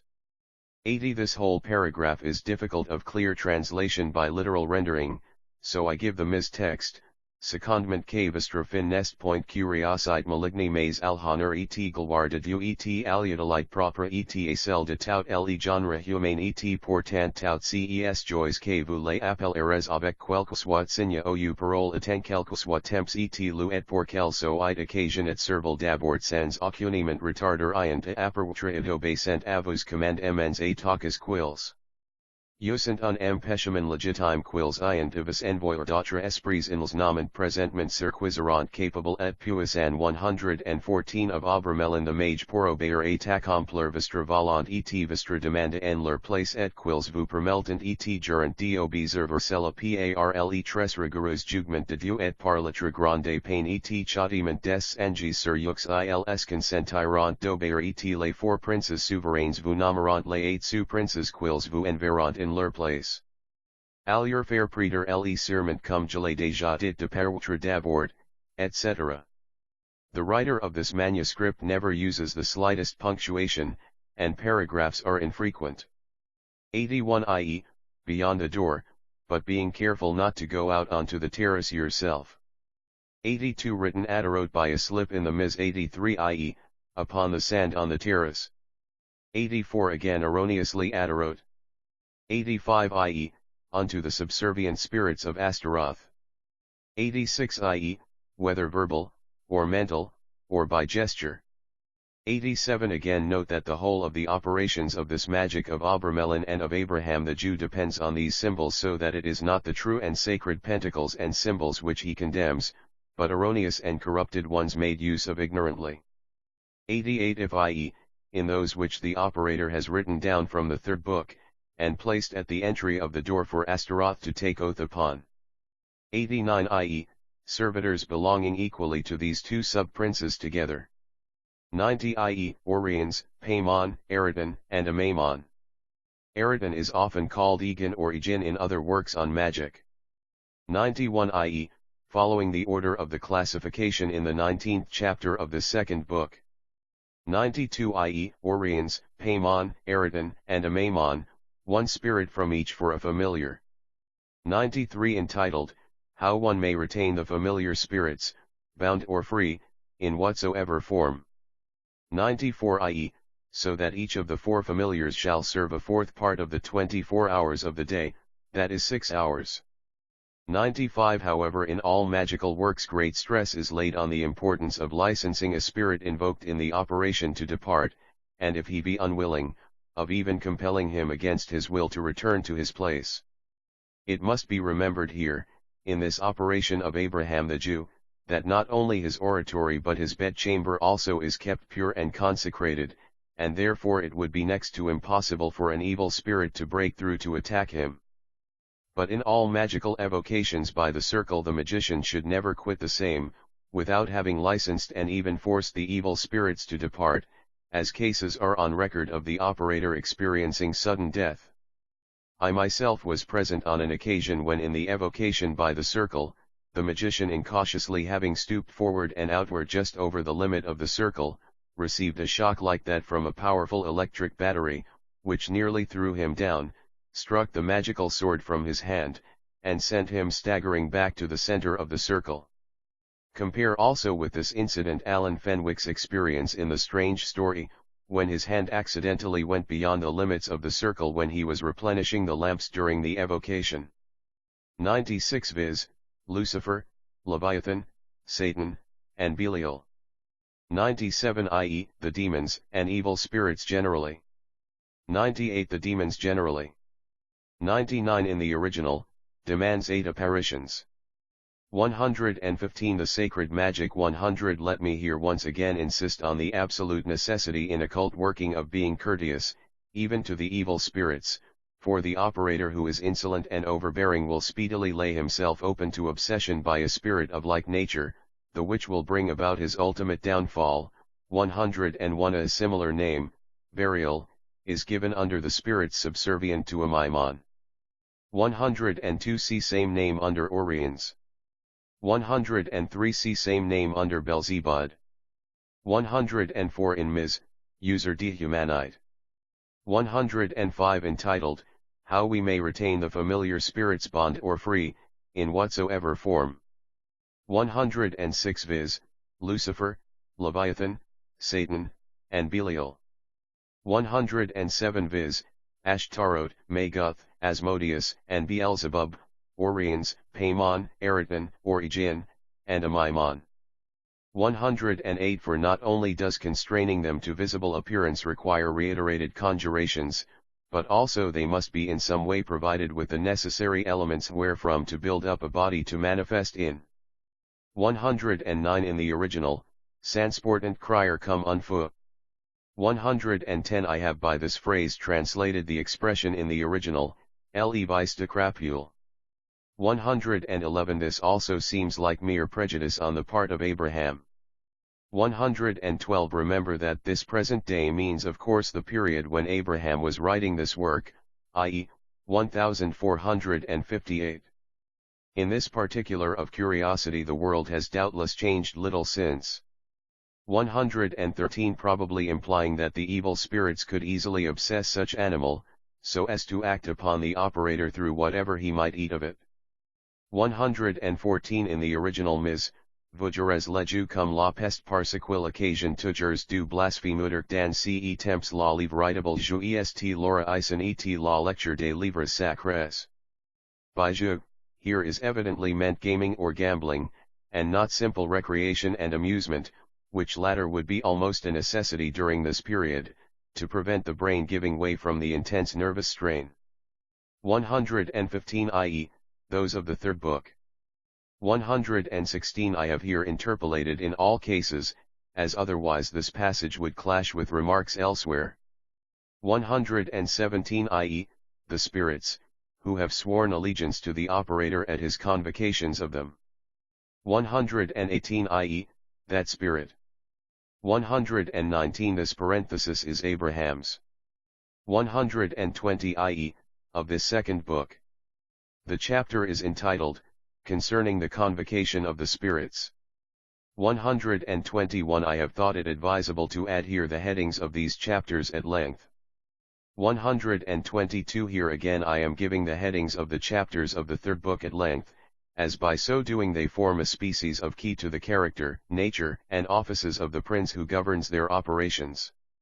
123 in addition to the chapters here given, Maggoth is said to rule the operations of chapter 14. Invisibility, in the special instructions of Abraham, the Jew, concerning that chapter. 124 notwithstanding these numbers are here given, it will be found that the instructions do not include all these chapters, and, on the contrary, give information concerning some of those not here specially mentioned. 116 of Abramelin the Mage. 125 It is of course evident that the number 4 of the familiar spirits equals 1 for each of the 4 elements of which man is composed, ruled by the holy name of 4 letters, IHVH, Tetragrammaton. 126 i.e., the evil. 127 se resout, in the Misrisidra, like our word resolve, also may imply to reduce to its chemical constituents. These 3 parts of the person, which Abraham calls body, soul, and spirit, are designated in the Kabbalah by the respective terms of nefesh, i.e., the animal part, neskama, or the soul, that is to say, the higher aspirations, and ruach, i.e., the mind or spirit. But besides these, the Kabbalists also recognize certain higher principles, of which Abraham the Jew does not here speak, nor yet of the faculty of reincarnation of those principles. Reincarnation is a subject much treated of by the Oriental sacred writings, and was undoubtedly a fundamental doctrine of the ancient Egyptian magic, from which, be it well remembered, the Hebrew Kabbalah has been derived. The esoteric Buddhists divide the personality into 7 principles, instead of the 3 given above. 128 i.e., the 4 cardinal points, 129 the bandages. 130 in the original Ms. des personnes religieuses. This expression would include monks, nuns, and also people bigoted in religion. 131 i.e., such evil magician. 132 serrures, which implies bolts as well as locks. 133 i.e., religious denomination. 134 here Abraham the Jew is evidently especially addressing himself to his son Lamech.